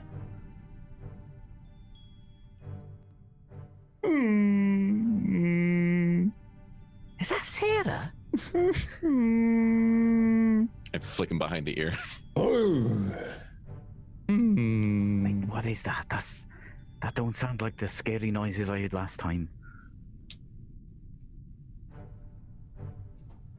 Just he's just dead quiet. And just, I'm gonna take a little walk down there. Oh yeah, I'm right behind him. As you're starting to like walk forward a little bit, you hear this moaning and this lamenting, and then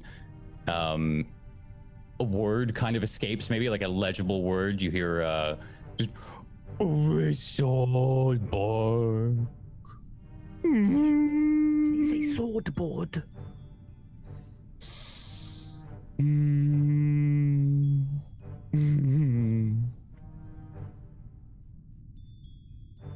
I kind of like tap him to go a little farther and just seeing if he can get like even like some sort of visual. Are you peeking around to like see it, Megan? Yeah, I want to see it. As you peek around, you can see now this small fire has been lit. Some of the ice in the cavern is melting away, and some of the smoke is like coming out.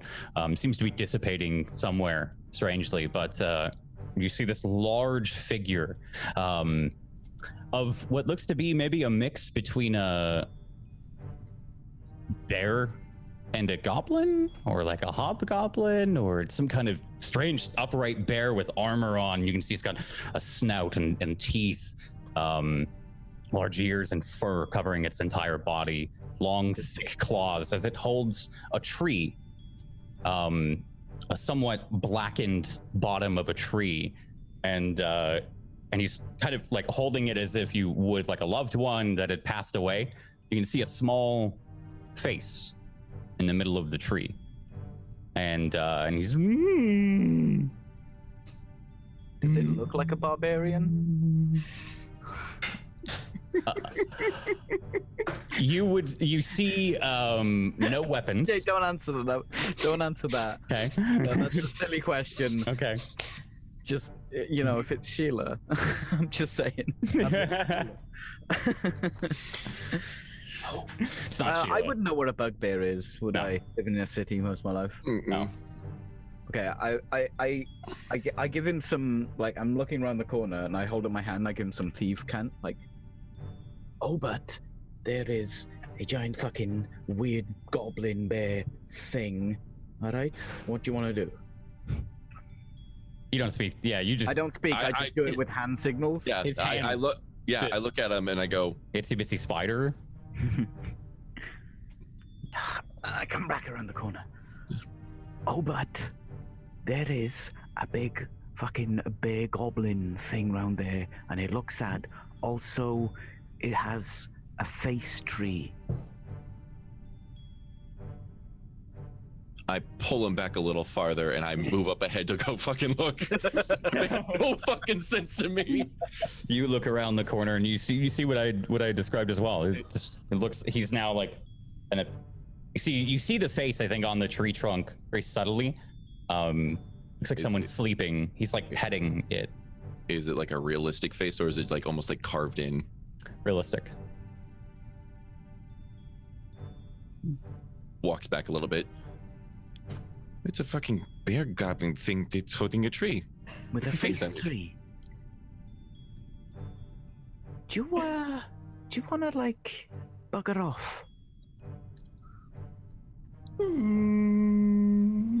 I feel bad, but I have no fucking idea what to do with that. It doesn't look friendly. It's mourning something. Also, I don't really want to deal with why it's sad about a face tree. That's a lot to unpack.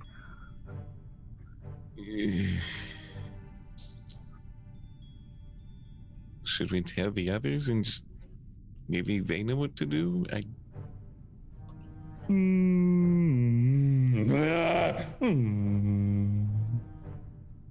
I think we should go back and tell the others.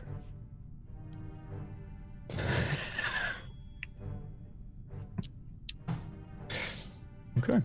You guys make your way out? Slowly. Yeah.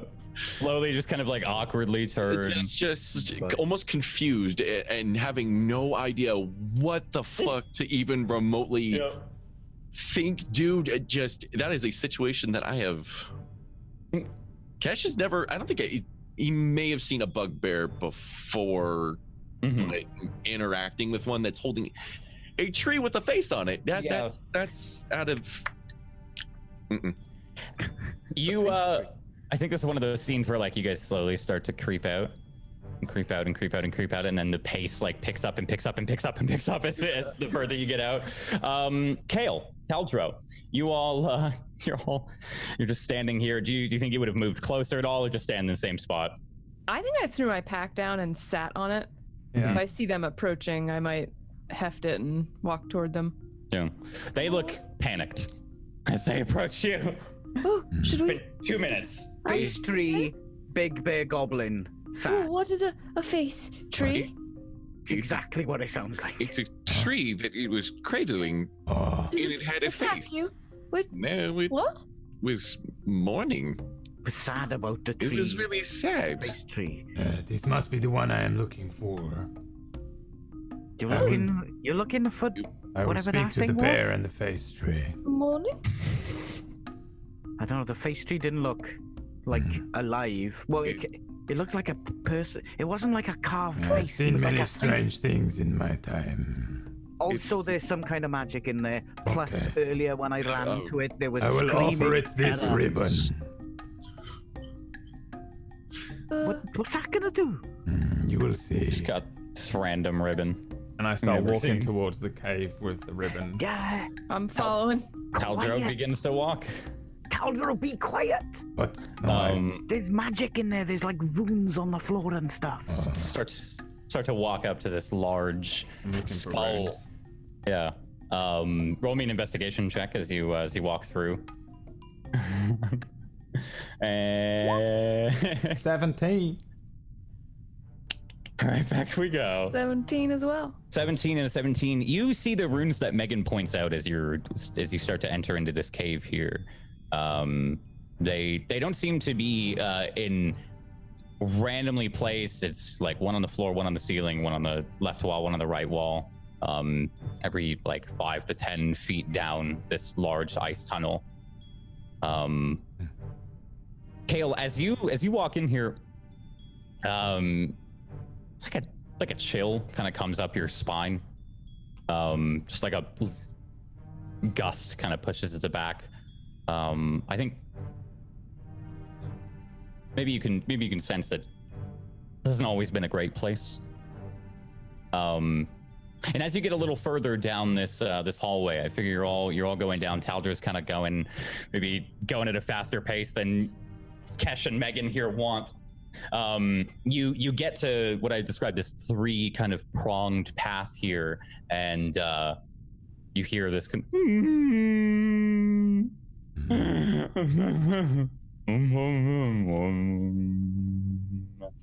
And Kesh is just.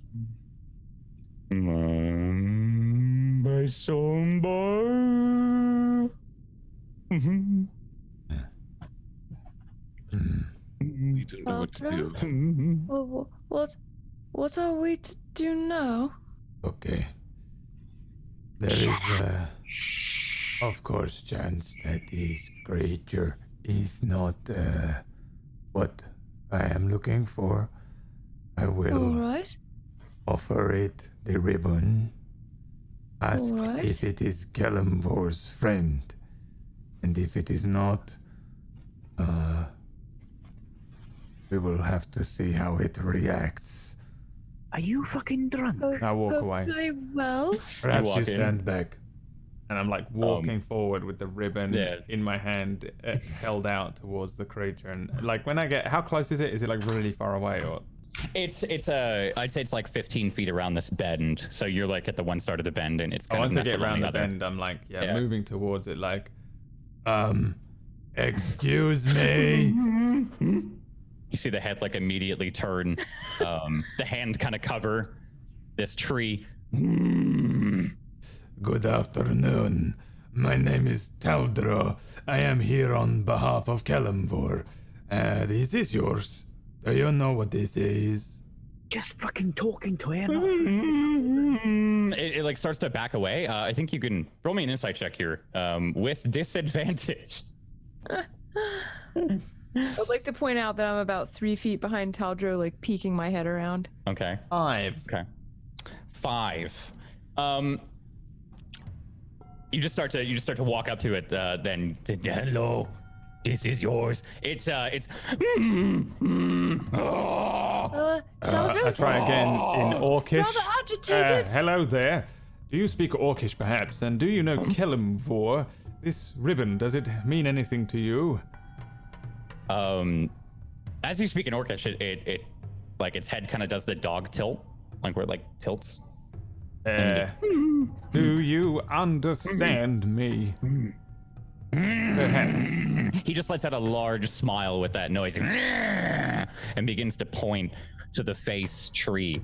As you see now, there's about like a 7-foot long hunk of tree, as if the top of it's been snapped off and the bottom of it has been kind of snapped and burned.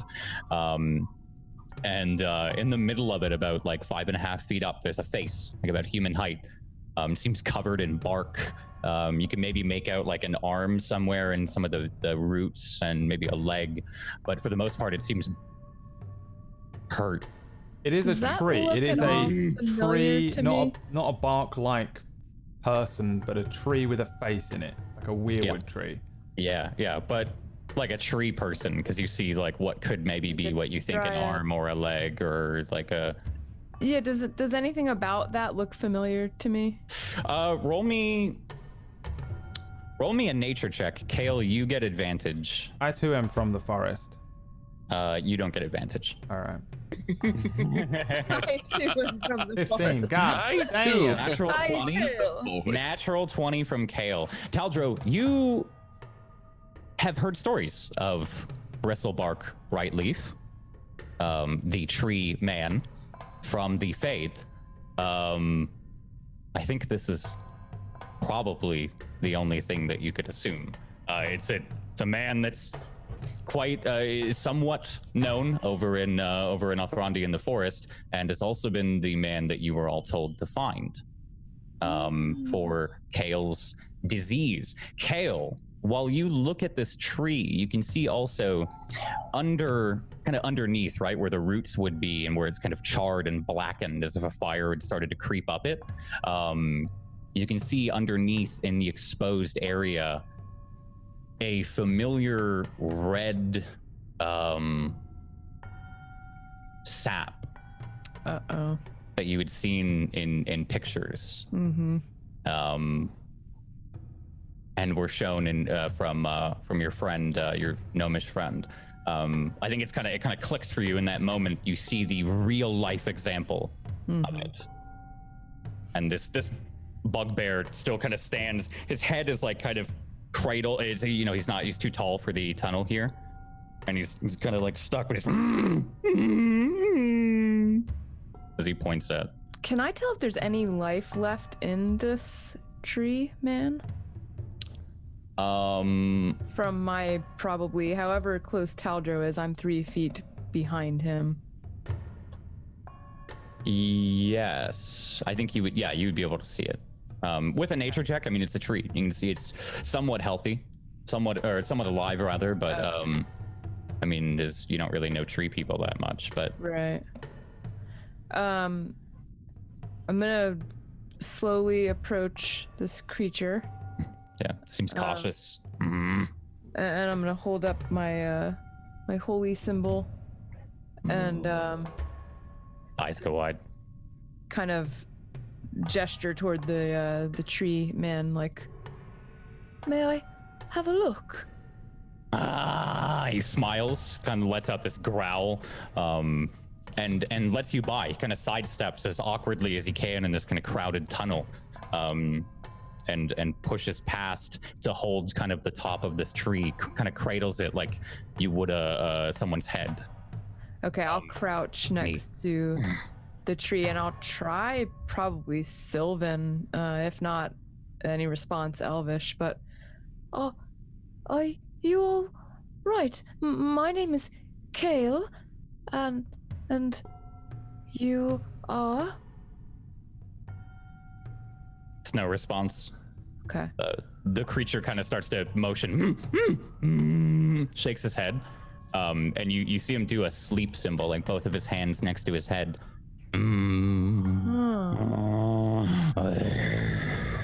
The creature, is it injured?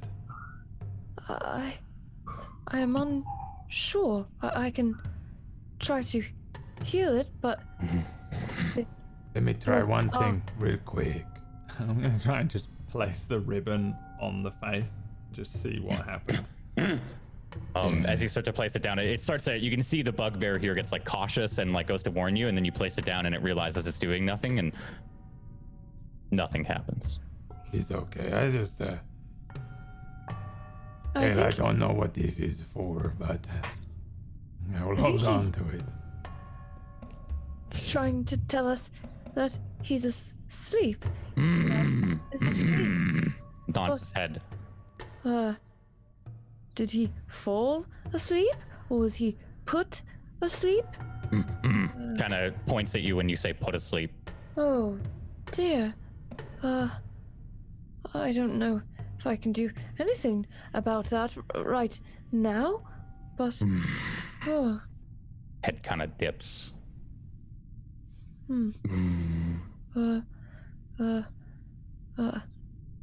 I could try some healing, perhaps, or well, I don't know.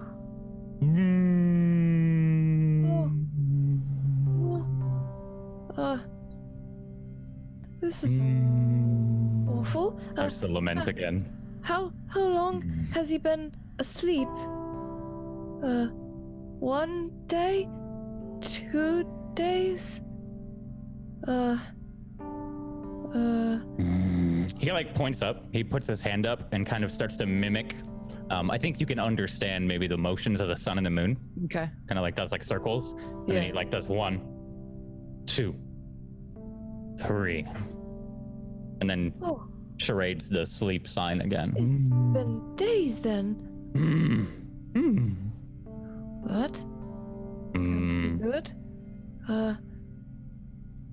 Well, Taldro, if we wait here a little bit, I can probably prepare a spell. Try to remove the curse or something. Is curse or is disease? Oh, well, it does have the sap. What does that mean? That is not a good sign. Well, you see, do you remember the picture book? No, you were eating a chicken.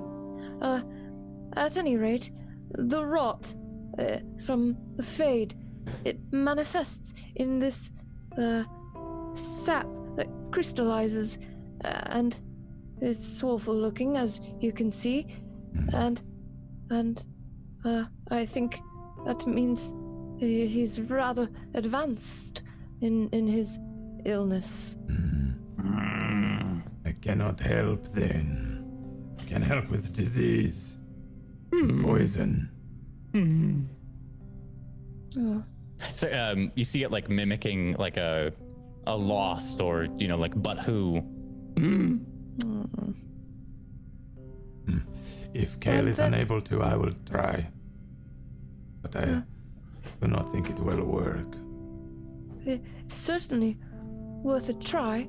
I can at least try some healing. Hold still here. You hold him very still. And you'll see that teal kind of glow come out as I cast Cure Wounds. It seems happy, and it starts to like excitedly kind of point towards your amulet as you hold it. Good. Maybe in recognition. Sign. As you're healing, as you kind of extend your magic out here, what'd you get? 12. 12.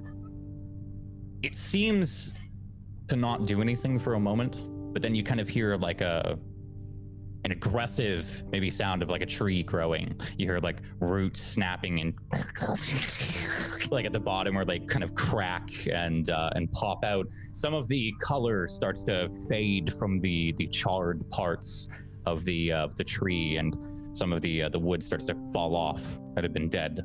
And a little bit of like color comes back into it. You can see some small moss starting to creep back up from the bottom. And it still remains a tree, but more whole than before. And you can see the bugbear. It starts to like cheer and kind of and like down to his face and kind of sits expectantly like a couple inches from his face. Well, I suppose that's good, yes? Oh. Breathe soul. Fuck. Kind of like gives up and looks sad again. Well, I'm sorry. I thought it might do something. Smile, and he points down to the bottom of the tree. Sleeps and kind of shakes his head. I think you can infer that he's maybe used to it. Okay. Maybe it's a running thing. Yeah. Cyclical thing. Well, Talder, I did try, and it seemed to make that sap recede somewhat, but not really any more than that. Then I can try, but it did not work on you, so I do not believe it will work on this creature. I take off my gloves and gauntlets. Yeah. I will attempt to do something, And I kind of motion towards Chewbacca. with my hands. I put my hands on the tree man, and I'll do my lay on hands. I can spend 5 hit points from it to cure a target of 1 disease or neutralize a poison. You can cure multiple diseases and neutralize multiple poisons with a single use of lay on hand, expending hit points separately for each one. So, I mean, I don't know if I need to know what it is or like, you know, or whatever, but I'll try and neutralize the main thing affecting this creature first. See, you put your hands on it. Yeah, grey, cold light. Yeah. Like it's removing light almost, but or removing saturation from the area around my hands. Yeah. And I'll blow 5 points. 5 precious. 5 precious points. Yeah, I think there's a feeling here as you give out, as you push outwards, you feel something coming back as if you're pulling something out. 3 mile, boys. You don't see the sap disappear from the underside of the tree, but you do hear a as the tree's mouth opens, the man's mouth kind of opens, and the large puff of black smoke. Are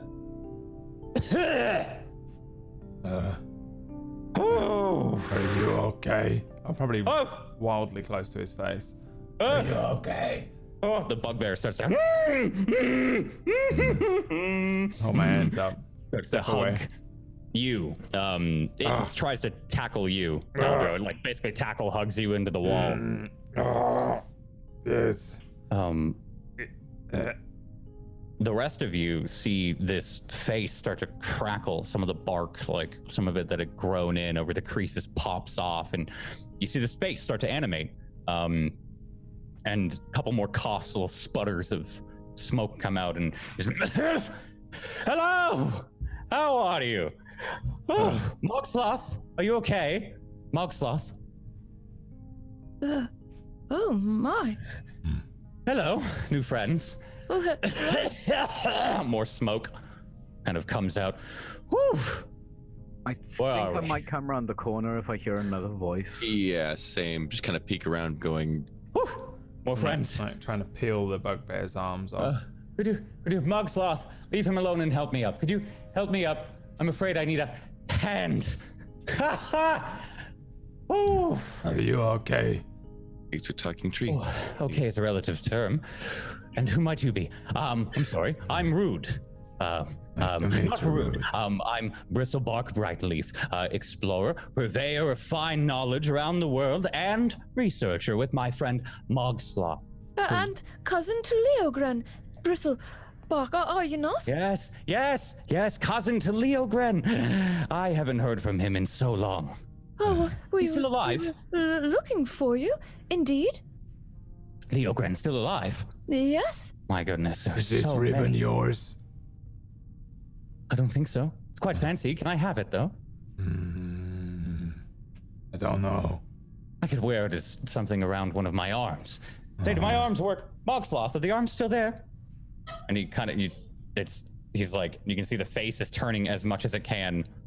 There's a little bit of a root, like or a branch that's grown out, and it just kind of like twitches, like Oh, the slightest bit. Oh, is it moving? well, I can't see it. yes, it is. I can't. It's moving. Oh, why am I on fire? Why was I on fire? Oh, well, you have the sap. I do. Young child, I do. Unfortunately, you know of it. I do know of it. I Oh, it's- believe that I have a similar affliction, although not as advanced. You can see like it's his eyes. He's not moving, but his face is moving as if there's a body attached, right? And He's an owl. like he's trying to move everything else, but his head's just kind of. And he starts to like squint his eyes a little bit more, and I don't see any sap. No, as I've said, not as advanced, perhaps. So, Not as advanced. right. How do you confirm the sap is the number one indicator, as I found in my travels over in the Fate? Then perhaps We've come here. I do not have the same affliction. Perhaps I do not. know. Oh, now what? Regardless, how have you found me, Mogsloth? Why are we here? What is this? A cave? Some kind of? There was quite a lot of blood and prints and charred wood. Blood.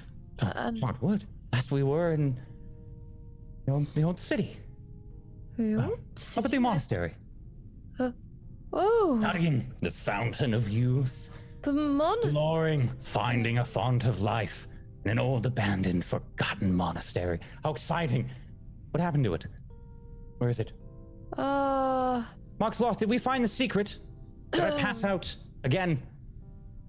Oh, Right. Well, the monastery sort of just moments ago, in fact, crumbled to the ground after it was torn and what? asunder by fire.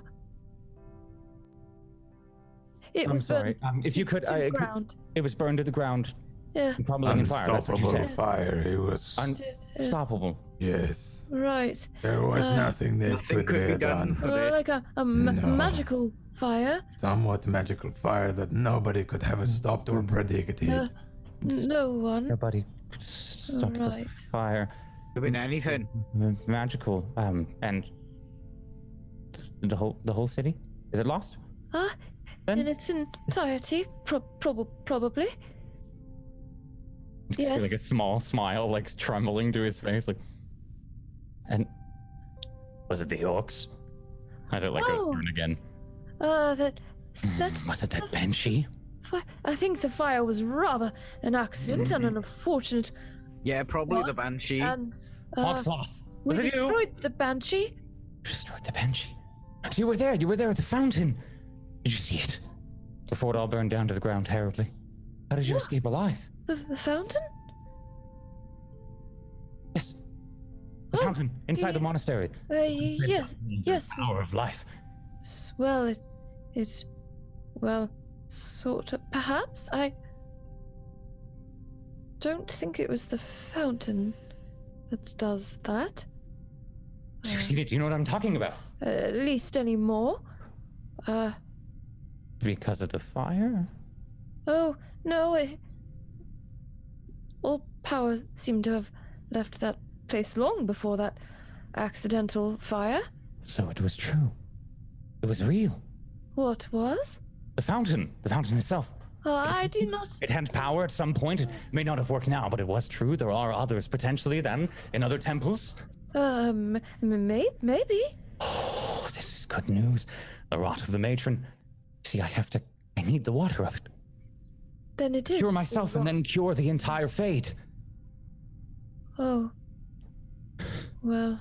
Did we take none? I think I bothered. I think you did. I thought Yeah. we did, Not but mistaken. I I think can't you did. remember. You did. Yeah, I think I bothered to collect it. And Well, he just kind of I stares across have- all of you. A bit of the water, but I do not think it had any power. The what? I pull out the vial. May I have it? He just immediately blurts out, may I have it? Of course. This. I, too, seek to destroy the rot of the matron and have been given to understand that that is best done in the Fade itself. The vein itself, yes, of course. With the water from some kind of font of life or something, some kind of magical healing property, 8th or 9th level magic. Well, I don't know high about all tier that, but divine magic of the gods, perhaps, or some kind of blessed water, or all the deep something. witches. Deep witches, I yes. feel like that probably echoes a little bit because I just blurted out. Yeah. He kind of repeats it back and then stares at you. The deep witches. Yes. Oh, Bellend, why were you a tree? Oh, What? what? Me? Yeah, What'd you call me? I'm not a bell, I'm a tree. Hello. Bellend.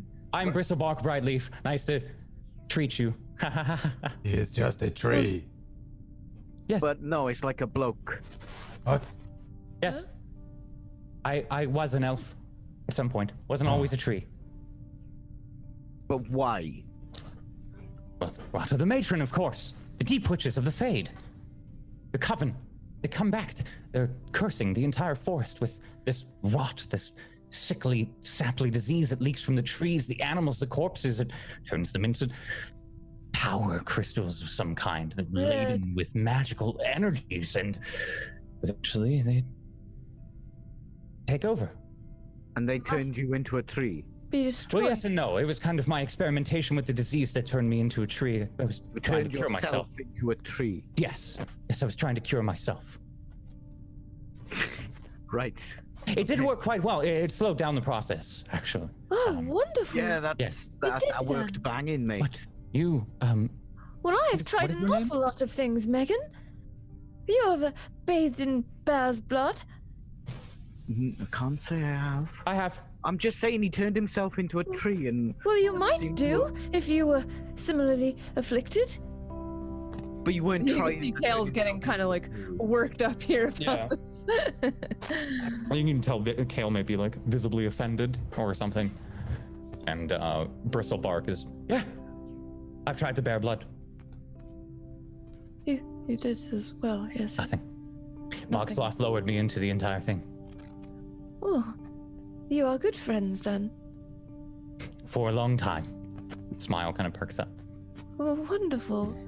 Sorry, I'm confused. Do you want to be a tree or what? I don't rightly care. Just as long as I become cured. Better. I like being a tree. I'm a druid, so it makes sense. Oh, I'd so, love to be a alright. part of one, the nature, and he starts to look around as much as he can at the ice cavern. The nature. Do you know Make escaping Kalimfor? natural. I just shout. Kalimvor? Hmm. No, my friend, I don't follow that god. Is there more to this cave, or are we just like at the end of it?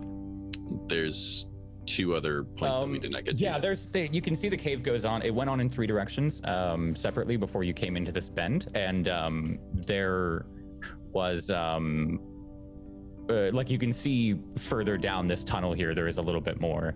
You're not quite sure where it goes. I'm going to go and look for the weapon. I say to the others. Weapon? This wasn't the exact way that you were pointing, Taldro. I think you were Oh, was it pointing a not? bit further east. Mm-mm. Yeah, you're the destination you were headed to. You guys kind of got stopped halfway through by this. We jutted slightly north, I think, to follow these tracks. Kind of like made a T path. Yeah. Good luck with your travels, Rockle Bissell. Will you be going to the Fade then? We shall, I guess. If the whole city is destroyed. Well, Foxloth, are you okay for that trip? You see the bugbear, it's still kind of sitting next to you, Taldro. Kind of like happy, agreeant grunts. And he turns to all of you. He doesn't speak at all. Tiny This fellow, isn't though. your cave then, is it? No, goodness, this is Grogon's Fall. It's what? It's the remains of a long-lost evil ice giant, long before the wars of old. So what do the runes mean then? They're most likely runes that were used to bring him back. He was a reanimated ice giant, a large skeletal figure. I read about it when I was a child. It said he sired many, many children here in these mountains, very here. Ew! Some say they still walk among the mountains. Terrifying tyrants of these ranges, so I heard. I didn't need to know that today. you see, we will be going to the Fade after we go to Peak Cliff, of course. Poof. If we decide to go to Peak Cliff, of course. Strange happenings in Peak Cliff, I've heard. I grunt and what I'm is- leaving the whole cave at the mention. I feel like you guys have been steadily going. This conversation here is probably happening while he's been named Mogsloth, who is, by the way, a Patreon NPC from Inorganic Phosphate. Thank you, Inorganic Phosphate. Poor inorganic phosphate has been waiting He's for dragging- a Darkfire NPC as well. It's coming. He's dragging this tree kind of alongside you, but behind himself. So kind of get the scene of you all walking alongside this tree as he's looking up at all of you having this conversation. It's kind of like a Bran from Game of Thrones moment. Like he's just kind of there along for the ride. I grunt and run it. I'm leaving like the group. I'm heading away from them because they all get to go to the Fade after Peak Cliff, but I don't. Yeah. Kesh is going to be trailing behind, just kind of watching the back, but keeping to himself at the same time. Okay. I'm just super interested in this dude. Yeah. So can you can you feel that? Like touch him? Yes, I can. Yes. Like through the bark and that? Yes. It's a different feeling. It's not like skin, or at least as I remember it. It's kind of like a knock on your skull, slightly. Make that loopy. Just knock on. Yeah. If you knock on your skull, and you can feel. Can I have a knock? Well, I can't knock. You see, like the arm twitch. His arms can't actually move. I knock him. Yeah. Yeah, and he knocks it. And yeah. Woo. Kind of see like, when something's too loud, your eyes twitch. He's like, woo. Ooh. Quite loud. Yes, I am a That sounded like wood. Maybe it a would. fucking tree. Yes, I am a tree. That's not so. Bristlebark Brightleaf. That's a good name for a tree. Did you I name thought yourself so. after the I have always been named Bristlebark Brightleaf, I can proudly say. My parents chose well. Seems my strings of fate were already tied when I was inflicted with this disease. That's a coincidence, isn't it? I like to look at his fate. Or destiny, Megan? Oh, I don't believe in destiny. Oh. None? You don't think that while fleeing this burning monastery, we ran into each other? Our newfound friends, Kale and myself, we have the same disease, the one that I've been researching. Indeed. And Wait, you're gonna turn into a tree as well? I am not. No, just don't mix an eye of newt into any potions mixed with any other sprigs from the fade or any fade wood, and don't let it boil for any longer than 30 minutes if you do. Well, I can No tell eye you of newt, Kale, alright? that I The am 30 minutes was important. done with all of that. I have searched many years with my friend Taldro here, and we have tried nearly everything, and I will not be trying anything more, as I have spoken to my goddess, and she has given direction, very clear direction, and after we go to Peak Cliff, we shall follow her direction. Wow. If only we could all be so lucky. Well, you can be. Perhaps you should join us. On your travels, Indeed. I can meet you. I don't need to travel anymore, young child. I can Oh. tree rock. Whoa. You can. It's a little complicated, as being a tree, but fortunately, Mogsloth here, as he like kind of cranes his somewhat head, he has to make the journey alone. So sometimes we don't do it, but You can tree rock. sometimes desperate times call for desperate measures. What does that Oh, mean? indeed so. There's nature all around you, Megan. You just only have to open your eyes. I mean, ew. And as you like start to break out into the sun here, he's like, ah. He starts to photosynthesize. Yeah. Oh my god, he does. Yeah. It's kind of like an overcast day, but he's still like, yes. And Mogsloth follows you all if you let him for now.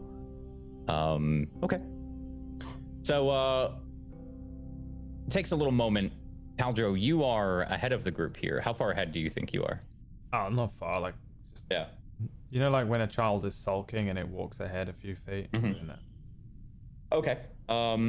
So as you're walking up to this small little gap in the trees here that you can see, there's a small, like it becomes a little larger as you get a little closer here. You just hear the soft kind of crunch of the snow underneath your boots, and you hear their chatter behind you. It looks like a regular like copse of trees. Just kind of seems like the forest is running along this beach or lake edge, and at some point you come up to a place where like half a tree has been hewn off, and it opens up a small view of some closely grown trees together, and through the kind of they're fir trees, they're the old pine trees. Through the pines just lies kind of like a dark but welcoming, almost as if it's pulling to you. The weapon. Yeah, I'm just busting in. I'm Yeah. afraid of nothing. Yeah, you walk into in the middle of them. You can feel the kind of needles maybe like poking you as you finally break free. The snow kind of covers you and falls off, and you kind of come into a small clearing, a very, very small clearing in the middle of some trees. You can probably realize how anybody would have missed it just walking by. In the middle of this clearing are 12 blackened and rusted swords. They seem like they've seen some serious use, long swords. Seem to be chipped away and decayed as if something had kind of eaten alive at it. They're all stabbed point down in a circle around a jet black skull. Just rests in the snow. No snow itself seems to fall inside of the circle.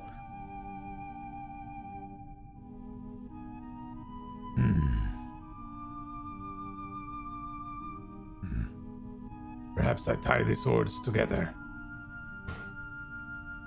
I think you realize it's that long as well as you do that. No, I'm just looking around. Oh, okay.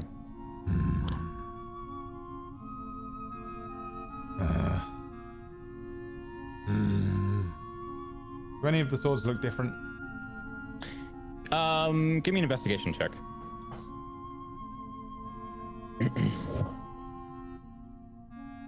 19. The one closest to you at like, it would be 6 o'clock. The one directly in front of you as you've walked into this small little copse of trees. Put the ribbon on it. No. Nothing. Nothing happens. I pick it up. The sword. As you go to pull on it, you can't pull them out. It's yeah. It doesn't seem stuck in anything. It just maybe too heavy. It feels too heavy. Or a moment where I try and lift Mjolnir and it doesn't work. For a moment. Skull is the weapon. The skull is the weapon. I head towards the skull. Mm. Pick up the skull. No, put the ribbon on the skull. You put the ribbon? Yeah, I think as you kind of put it down, I feel like the rest of the party here, you all on the outside of this, you can kind of see this small little cavern way that's been like in these trees. Just seems like they've grown close together. You can see Taldro's footprints leading to it. You guys all coming in? Yeah, I'd be going in. You hear their footsteps behind as you kind of place down this ribbon, Taldro. You all come into a clearing and see the exact same thing. 12 swords, 11 because you can't see past Taldro. Jet black, kind of rusted, eaten almost. And as you kind of reach your arm in and put this ribbon down, Taldro, it immediately, as it touches the skull, it goes and unravels and goes straight up directly in the air. And just stays there. Like it kind of like the point touches the skull and the tip of it unravels fully to the top. And it just kind of hangs there for a moment while you're all walking in. You can all see this.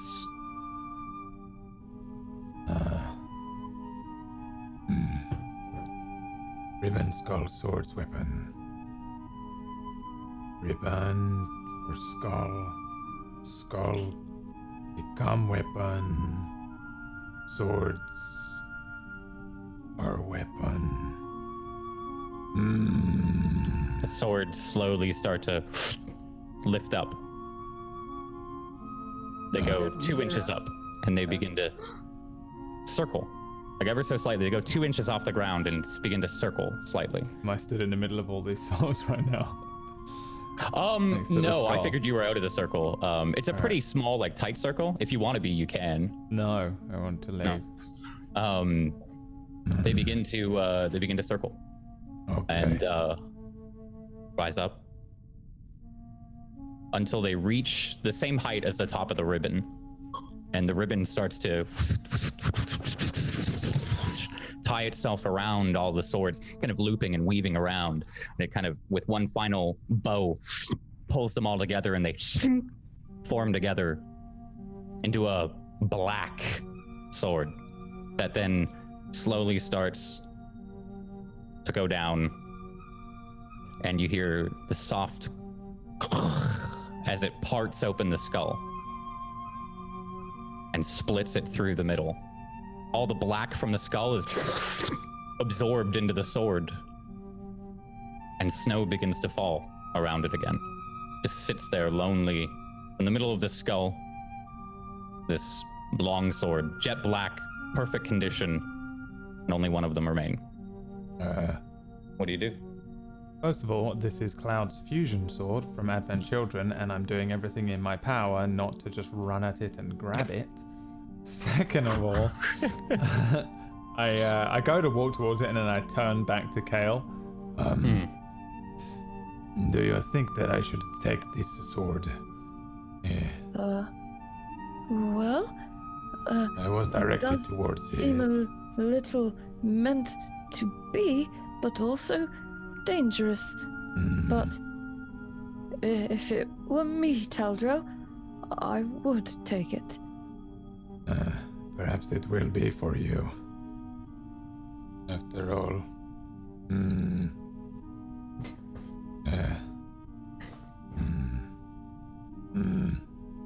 I'm just like squinting so hard, like, is he?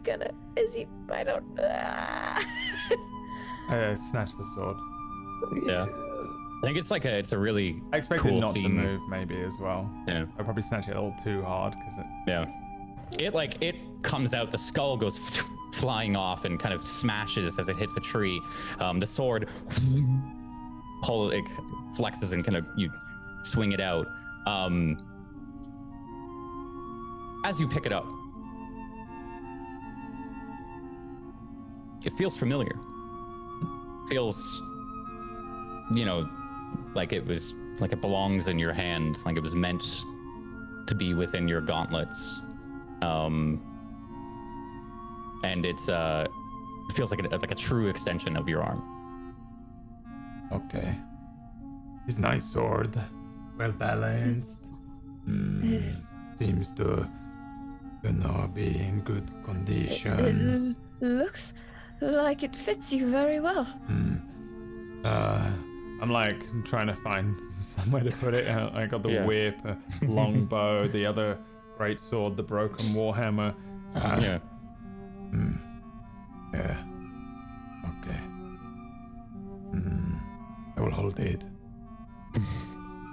Just holding it. You can drop one of the others if you'd like. Kale definitely sounds a little amused. No. I take out the broken warhammer. Too special. Take out the great sword. Spare. Take out touch the longbow. He says it is worth something. Is unlocked its power yet. Pull out the whip. I will use this to turn Megan into Mega Megan. Do what? So many weapons. And then I'm like, No. We can never have too many weapons. It has been a dangerous road. I suppose that's true enough. They do look like a siege tower. I am a siege tower. That is a beautiful sword. Fair point, well made. I'm gonna hold it up in front of all of the group, including the bristlebark and the bugbear, and just look it over. What do you think it does? It is not what I expected. The bugbear, Mogsloth, he kind of frowns at it as he's looking at it. Bristlebark, I don't think he likes it. It looks evil and magical. Is it magical? I sense something. It may be Definitely evil or it may be Feels good. powerful. It's more likely to be perfectly balanced, as all things should be. It's perfectly balanced. Such is the way It might of very well be Kalimvor. magical then. This is the way of Kalimvor. He said that this weapon belonged to a warrior or somebody who he lost track of. I'm gonna glance at the skull. Perhaps this is him. I do not know. If you're all investigating the weapon, you can give me investigation or Arcana checks. 14. I want to see if I can figure out the value of it.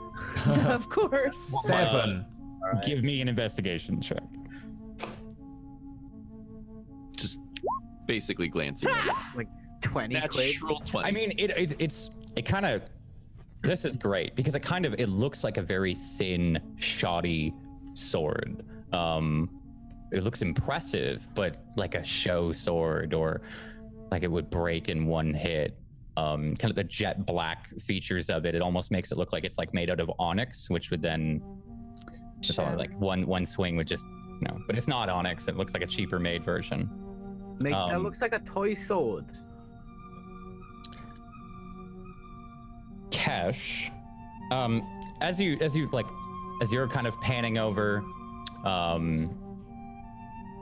there's a name on the hilt, it seems. Kind of as Taldra's like, you've got it like this, right? So you see a name on the underside of like the hilt, maybe that someone's missed. It reads Reginald. And I think that both you and Kale, and Taldra, because you're holding it, you can like sense some kind of slight vibration from it. There's like the air is being moved, like electricity around it. Do me a favor and flip it onto the other side. Nice, beautiful, like gold inlay on the black handle as well. Is it in common? Yeah. Yes. Yeah. Just Reginald. Yeah. Reginald. Do you know somebody called Reginald? No. Could that have been Reginald? I know a baker called Reginald. I know someone named Reginald. Yes. I'm sure it's a common name, to be honest. He's a fellow that I met on my travels. Yes. Where were we? Mog Sloth, as he like kind of turns, and Mog Sloth's like, Oh yeah, yes. We needed refuge. He lent us his cottage. He had an amazing wife, lovely kids. Didn't seem like he had swords though, but Reginald was his name. Maybe not this. Let us eat for the night. Reginald was his name. Oh, all right. Yeah. If it's magical, perhaps have you attuned to it? No, I have not attuned to this either. It says it's magic. I don't know too much about these things. Although I can cast some spells, I do not know what these things are. How you make a magic sword, I do not know. It's a long process. I do not have that much time. I will find out what it does when I need to find out, I suppose. Unless, I'll just hold it up. I have it. What do you want me to do with it now? This is not going to help me get to Peak Cliff, is it? Roll me a religion check.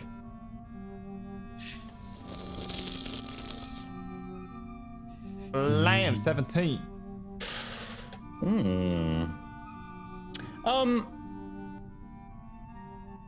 For a brief moment, there's a rustle in the trees. And a small voice is carried across. And it says, uncover its secrets, Taldro. Learn about Reginald. It's kind of gone before it. Okay. I must uncover the secrets of this sword and learn about Reginald. So, his cottage. Bristlebark and Mog Sloth start like looking at each other because he just answered himself basically. Yeah. You've been asking questions and having answers immediately afterwards. Yes. Does that happen often? Look at these scars on my face, on my body. Do you know what these scars are from? That one's a sword, definitely. Perhaps one or two from training with swords, perhaps one or two from dogs, wolves, even that nasty little halfling that we saw on our travel scale. Most of them, they come from death. I was dead, and I was brought back for one task. The one who bring me back, Lord Kellemvor. I commune with him. He is aiding us on this travel. He is aiding us to Peak Cliff, where I can complete his task for him. Hold the sword up. He told me to find this. He told me that it belonged to someone that he lost track of. I assume it was Reginald. Perhaps we are to return it to him, or perhaps we are to learn from his mistakes. I do not know. He also told me. And I'll look to Kale. That you might be some sort of warrior. That you have a purpose. And then I'll look to the other two as well. I look behind me. I'm like, I'll look to Megan and Kesh. He stumbled over you two as well. I do not know if he simply includes you in my quest, but I do not like it. Either way, I do not think he will give us many answers until we do as he wishes. He said that he will find a new way for us to travel, not the ships and the water and not the paths that lead past the bandits. No, I walked into a cave and found you, and then you brought the heat into the cave. Wasn't none mumbo jumbo or nothing. You New was way not to there. travel. Sent by my liege. Did he tell you anything about the weapon, Taldro? No. He said we must uncover whatever secrets it holds. It says that Reginald, we must learn about him. Perhaps you need to spend some time with it, And I reach for the amulet. like I do with this. Do you think perhaps your curse is not what Like look over at Bristlebug. Oracle Bristle has? A bristle bark? That's what I said. I suppose it is possibly different, although Eldath did point us toward What if the you fade. have been marked for something else? Marked. Kellenvor settled on you for some time during my communion with him. He alluded to the idea that perhaps you have some greater destiny as a warrior. Me? And I look down at my scrawniness. A warrior. I do not know. I am just a cleric, a sick cleric. Perhaps. And I do not know, but what if, when I complete whatever I must complete at Peak Cliff, he will turn to you? Kellamvor will. Kesh squints at the just the remark. To me? Well, what about Eldath? I do serve Eldath. And so did I not? Yes, you did. I see your meaning, Taldra. We should be Like her. cautious. I think something larger is afoot. And I'm literally just gonna like backhand Megan, but not hard, the same way as the original. Just gonna hit, check him with the back of my hand. No way you are catching me, son. Surprise attack rolls. Give me an attack roll and a Rise attack. fuck it. Just give me an attack roll. We'll do it. With what? Just my hands, I guess. That's Just your strength. Fuck it. check. 1d20 plus your strength. Yeah. I'm proficient with my hands. Fuck it. I'm just taking with my hands. That's the Pretty rules. sure That's at just a this straight point up it's roll. taking too long to do the roll. I'm just gonna give it 16. 16. You just smacks you in the shoulder. Can he dodge? Doesn't do any damage. No, he just smacks you though. I just hit him. Check him. Boom. Yeah. Hopefully you are right, and there are no fates. There's no fates apart from what we make ourselves. Yes, well, tell that to the one which And I hold up the sword. gave me this. Yeah, that toy. Look at it, it's thin, it's bending. Can you Kinda. not feel the power coming from it, Megan? The power is like a toy. It I like might look touch the like side a of it. toy to you. Vibrating. As you touch the side of it, Megan, you can probably feel that little vibration. And I think that's what like catches you off, and you nick yourself on the real thick cut. Me, that's sharp. Careful. Not exactly a toy, is it? When you do, Oh god. I'm sorry, Taldra, what? when the blood touches the sword, you feel like a ripple, I think, throughout your arm. Kind of like something shaking off, probably a long slumber. The blood like drips down onto the snow. And in your mind, nowhere else, this piercing noise comes through. The sack in the blood. In a second, you feel this kind of. You hear that, and then, hello? Is anyone there? Who is this? Who are you? Why have you picked me up? Hello? What? Can you hear me? Yes. Wow. Who are you? I am Taldro. Who are you? Hello, Taldro. I'm Reginald. Nice to meet you. Can anyone Reginald. else hear this? No. Okay. No. Are you talking out loud in your head, Taldro, or are you Oh, I'm in talking your out loud. I'm talking out loud? Yeah. really dumb. So you see him speaking, and I hold it in and front of me. Yeah. Like just holding it out. Reginald, tell me your secrets. What kind of secrets do you want, my All friend? of them. Tell me everything. Well, this one time in Peakcliff, I was in the bar, Igor's, and I was looking for a fine lass. And let me tell you, Taldro, I found that fine lass. She had 3 nipples. Can you believe it?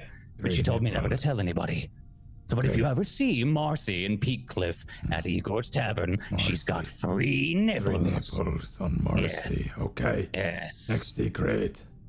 Marcy? From the tavern? Shush, I'm speaking to Reginald. There's... Oh, what do you want to know? There's something underneath the Jade Lake, an old goddess that all the merfolk flock Under to. the Jade Lake. Yes. Okay. Yes. That's why they dive. That's why they Goddess dive. of the merfolk under They the reach Jade the Lake. underworld of the Jade Lake and speak to their goddess. Okay. It's the whole point of their journey. What Any else? more secrets? One time, I stole from Igor. You know who Igor is? Everyone knows who Yes. Igor is, right? Wow! How long has it been since I've been dead? I do not know. Oh. Well, once I stole a mug from Igor's. Another time I stabbed a man just for a sandwich. These are all of your Why have you secrets. picked me up? There are plenty of secrets, Taljo. I'm exhausted of these secrets. Why have you picked me up? I needed to find out your secrets. Tell me how I can travel to Peak Cliff quickly. Walk. There's no quickly, is By it? horse. You can run faster than you can walk. And fly. I cannot fly. Well then... Why are you asking me? Because I was sent by Kelemvor to find you and ask you. And if you don't tell me soon enough, my friends here are going to think I am going to be insane. My mind is not splitting, by the way. It is speaking, this sword. Hate to break it to you, Taldro, but the thief thinks you're crazy already. No, it is okay. If I am crazy, then he is clever. Right. So, the old man sent you, huh? Old man Kelemvor. Tell me, you still look like a little bitch of an elf? No, What? it was very small. Small? What? Extremely small. How'd he get small? Why'd he shrink himself? I don't know. Are you sure we're talking about the same Kelemvor, Lord of the Dead, likes to speak in riddles and always summons into the weird realm with the giant onyx pillar and the... Wow. The The marble boss. too? The Yeah. realm. Yes. God.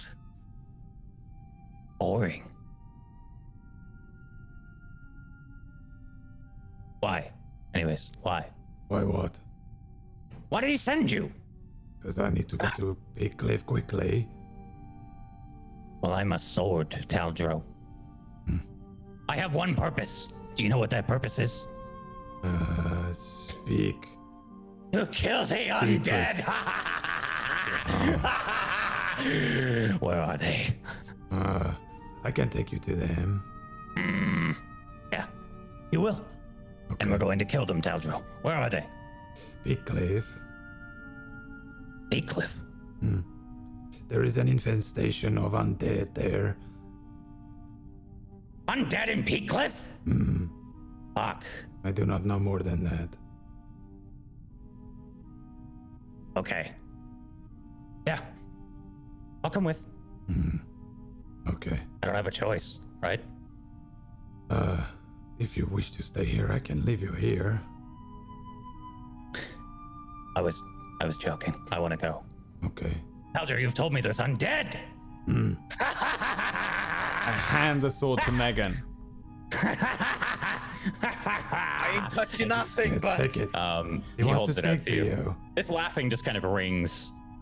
what do you mean he wants to speak to me? It's a fucking sword. Yes. I grab it. As soon as he touches it, I turn to Kale and Kesh like, That sword is really annoying. I'm not carrying it all the way to the place. As he grabs it, you hear again, "Hello, Megan," but only you hear it, Taldro. Oh, I'm Reginald. I'm just kidding. It's only you. What? Uh, Hello? Also, I'm not annoying. You just came and disturbed my sleep. I was napping, or dead, but I was actually napping. I snatch Who's it back. talking? I snatch it back. Yeah. Hello? no one. Megan, did you hear anything? There's someone called Reginald. Oh, You didn't hear it, Megan, just so you know. Oh, I didn't. Oh, Yeah, okay. no. He said hello, Megan, but only Taldro heard it. Oh, okay. Yeah. Then none of that. I like hold the sword and The sword is able to speak into Yes. my mind. All right. Yes, I can. I look over to Kesh and I do the keep an eye on him. Oh, he's just squinting really hard because now there's two things he has to fucking worry about. We I fucking hate you, Jay. have no faster way, but Reginald believes that he Yes, is able that's to me. help with the battle against the undead. Kellenvor wants me to deal with the undead in Pit Cliff. Undead in Peakcliff. that's where we're bound. But he said There's that no I undead would in Peakcliff. be able to get there faster if I come here, but he said he was just a sword. You were mumbling about secrets. What secrets?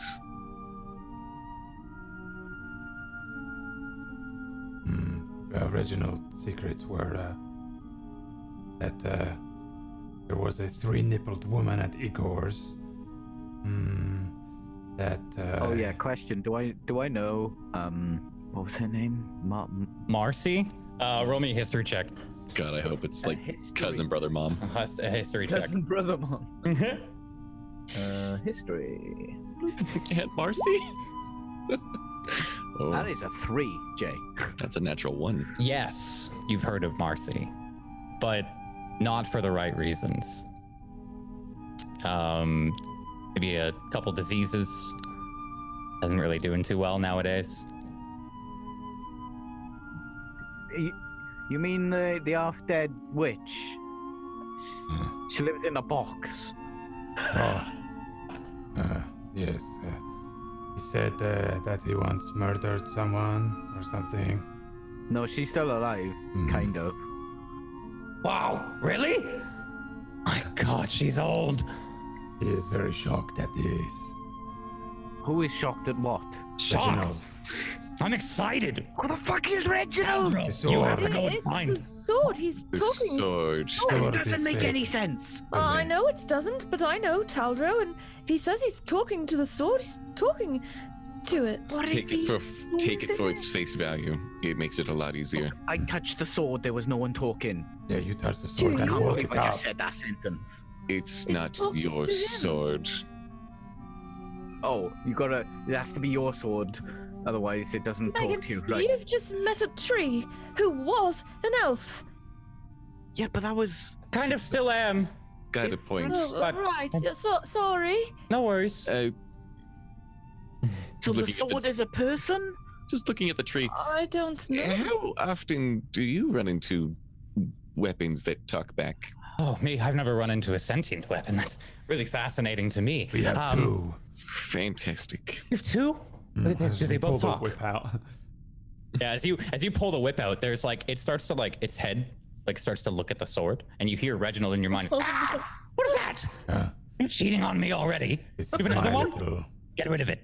Oh, You can't can't say no to me. I'm going to use this to create Mega and Mega. What? Oh. a sort of last resort. Well, you hear it like, hey! Is it a dog? Dog. Something like that. I think it's stupid. It can't hear me. Snake dog. Ah. Yeah, the head's just kind of like, just, waving around in a circular motion here. Bristlebark is looking at it. He's like, I've never seen anything like that. No. It's amazing. Fantastic. Put it on That's my, so incredible. Put it on A my. man that's seen everything in the world is not able to identify. Oh, Wow. righty then. Well, I mean, what? Obviously, it's a sentient weapon. Kind of gets a little snarky with you. It obviously is a sentient weapon. Mm-hmm. How am I supposed to know anything about a sword that I've never met? I'm a tree. We're Doesn't talking, come with we're talking to a tree. It's a Here. talking weapon. There's a lot of things that should not be talking right now. Been quite a day. Yeah. I want to go back to the spring. I just want the spring. Spring. Spring was kind of nice when I. You see him like looking around. He's like, well, I'm not sure the weather patterns, but it does look like it's coming on spring here. Oh, no, he means a body of water. At any rate, we need to find our way to Peakcliff, and fast. That's what you do. Kellenvor mentioned that traveling by sea and ship would be more dangerous than if we were to travel by foot, so Oh, perhaps that is we- unfortunate. Oh, yeah. That was taken I would aid. have to. Bristlebark kind of speaks up. He's, yeah, the seas are quite dangerous right now. but Any particular reason? it The gods was, are angry, it seems. Bristlebark, can you think of any expedited manner in which we might travel to Peakcliff? Of course. Oh, what is it? If you find the river that leads out of the Jade Lake, you can just follow that right up. Oh, right. We've used it quite many times, haven't we, Mogsloth? Does it flow north? No, it doesn't flow north, but there's a road. Oh, right. Right. See, roads carry people, and they have been problematic of late. People can be problematic. But I assure you, every time we've traveled along the road, there have been quite few friendly folk. It's travelers, and you get the gnomish wares. Sometimes you get a couple of elves coming in from Othrandi. What about an army of bandits? Yes, what No. about an army of bandits? The Burning Thorns, they're more up north. Not That's- anymore. That's right now they're not. Oh, North see like a anymore. look of shock come to his face. They have been tailing us. Tailing you. Indeed. He like looks over all of you. And kind of, you're all very interesting. The thing Why are is, they tailing you? they will find us either way. They seem to be able to locate Kale no matter where we run to. Yeah, why are they tailing us? I don't know. Said they But were after if the Kale. road along the river is the fastest way, then let us go. I like stand there with all my weapons sticking out of me like something from a cartoon and just go. Fucking walking armory. We will be fine. I keep a 5-foot distance away from him because it's actually a walking blender. From the pointies. Okay, so the snow is kind of falling here in this small little clearing in the trees. You've all had this conversation. Reginald speaks up for you, Taldra. He's like, I used to be in the Burning Thorns. Amazing times. We did so many things. Why did I look for people from far away? What? Why? Why did the Burning Thorns do this? I don't know. Why are they looking for Kale? And I point at Kale. That is Kale. She looks really buff. That'd be my first thought. He does not know why they look for you, but Reginald seems to have been part of the Burning Thorns a long time ago. Perhaps we can use Oh. that to leverage some information As a from sword or of a them. person? I don't know. Person. A person. I was a person. He was a person. As a And person. now I'm Reginald the Vorpal Sword. Now he is Reginald the Vorpal Sword. Vorpal sword, perhaps? That's right, she got it right. She got it right. Vorpal. Pal. I Or cannot Pal. speak. Or What is it in Or Orcish? sword. What is it in Orcish then? Oh, all right. Agnak. Vorpal Perhaps- sword, I say in Orcish.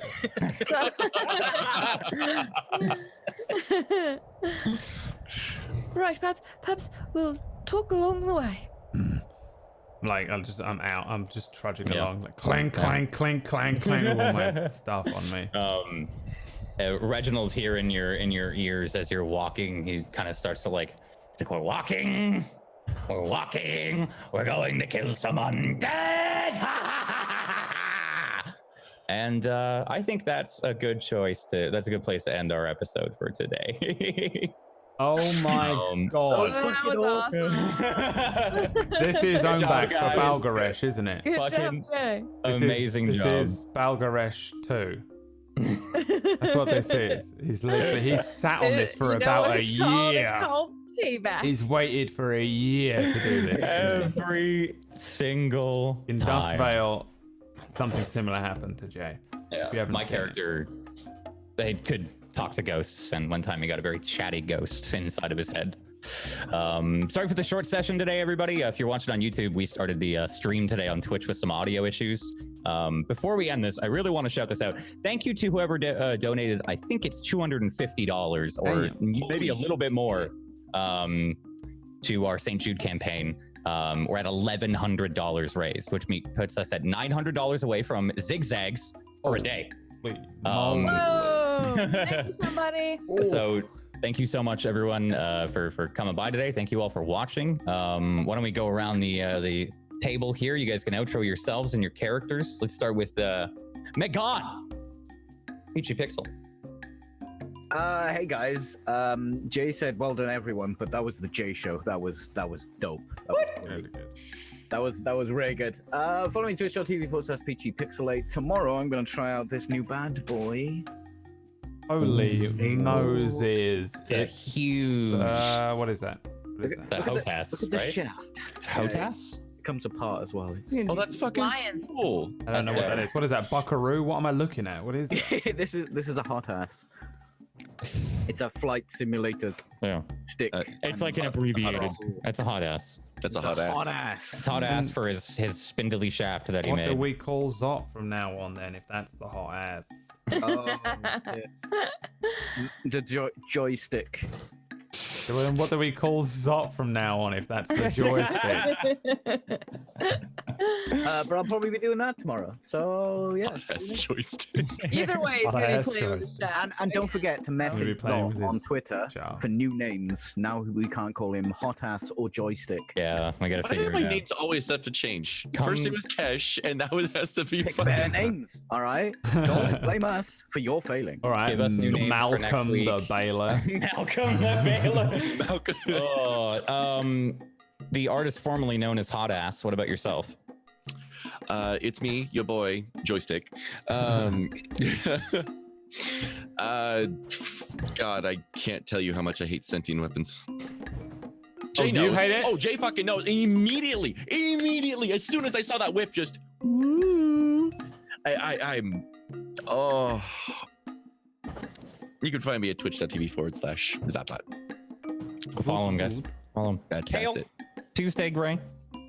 Hi guys, you can find me at /Tuesday Gray on Twitch and Twitter. And as always, I won't do the whole spiel. I'll leave that to the host this time. But please make sure you're at least following the channel. Also, there's a Patreon. Yes. And Bradley will too. Hello there, it's me, Igor Wopo. Hello. I am here on Tablestory many days, including tomorrow for special guest show on Halcyon Unbound. The finale. Is finale, no? End. It is end, comrade. It is end show. of show. I don't know why I am in it, but I am. Is it deck free? Second, I'm deck free. Deck free, yo. Second little doozy is that Monday this Monday, the 13th. And I'm going to guess 4 Eastern at a wild guess. We have a brand new show starting up, and it is called Zero Blue Orion. And it is an anime mecha inspired show with like Gundam style type thing going on, space pilots, and it's got a all-star cast, including yeah boy, Skinny Peen. So don't forget to mark that down in some calendars. Brand new show, episode 1 starts on Monday, this Monday the 13th. So we'll see you there. Other than that, we'll see you for all the other shows. I do Darkfire if you want more D&D on a Tuesday. I run that one. That's the one what I'm a DM for, and I literally, this is going to be the weirdest episode of all time next week. See you then. It's a great show, guys. Please go watch it. That show's got Whack and PB as well. Thank you, everyone, so much for tuning in. Thank you, you four, for playing, for being amazing. It was today's role play was fantastic. You guys did great, and thank you, chat, for putting up with the audio issues earlier. Don't forget to check out our Patreon. You can get NPCs in the game, like Inorganic Phosphate. He had Mog Sloth in there today. We have some NPCs that'll probably show up in tomorrow's finale of Halcyon Unbound, as Whack just tries to get them all out the door. And he's like, look, see, you got them. Here's 5 NPCs that I just killed off. If you want to get those NPCs in, go check out our Patreon. Donate to St. Jude, and make sure to check out our Twitter if you want to see some Zero Blue Orion stuff, because we've been sharing some clips and some sound effects. Like Pumpkinberry had a really cool SFX test, and some outros and intros of our characters, their characters. So go check it out. Thanks for supporting Tablestory. We'll see you next Thursday with no curse, 4 p.m. Eastern. He has to jinx it. I didn't fucking jinx You it, just okay? jinxed it, dude. You I didn't just jinx it. jinxed it right there. No, we're gonna hit Jinx. bye.